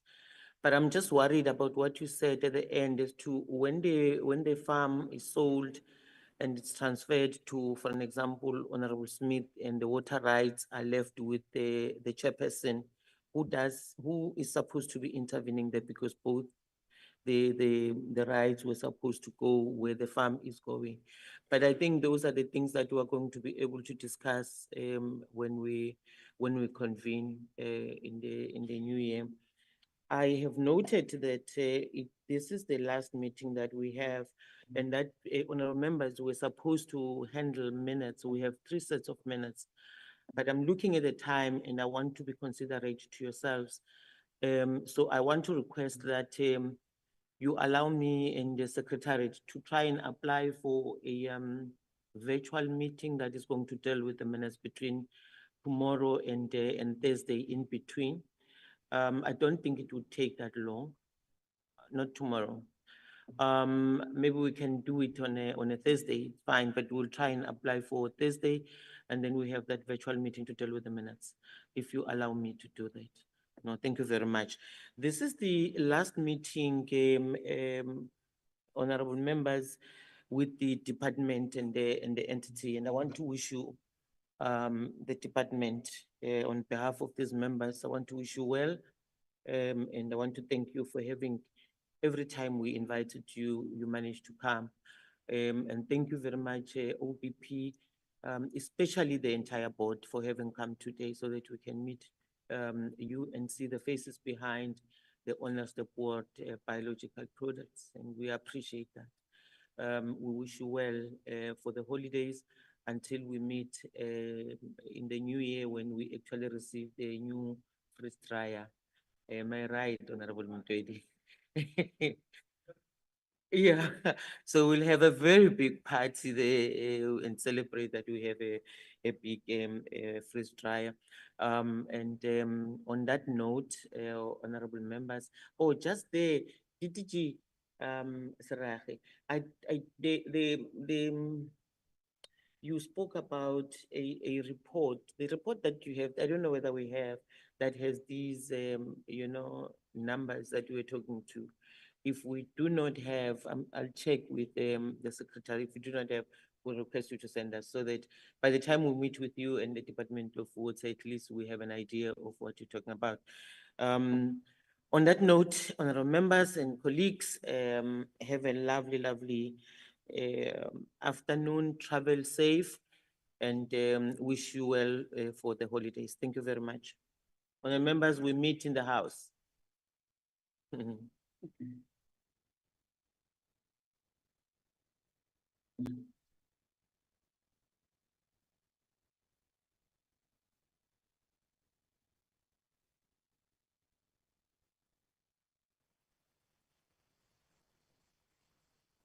You know, Honorable Mtwedi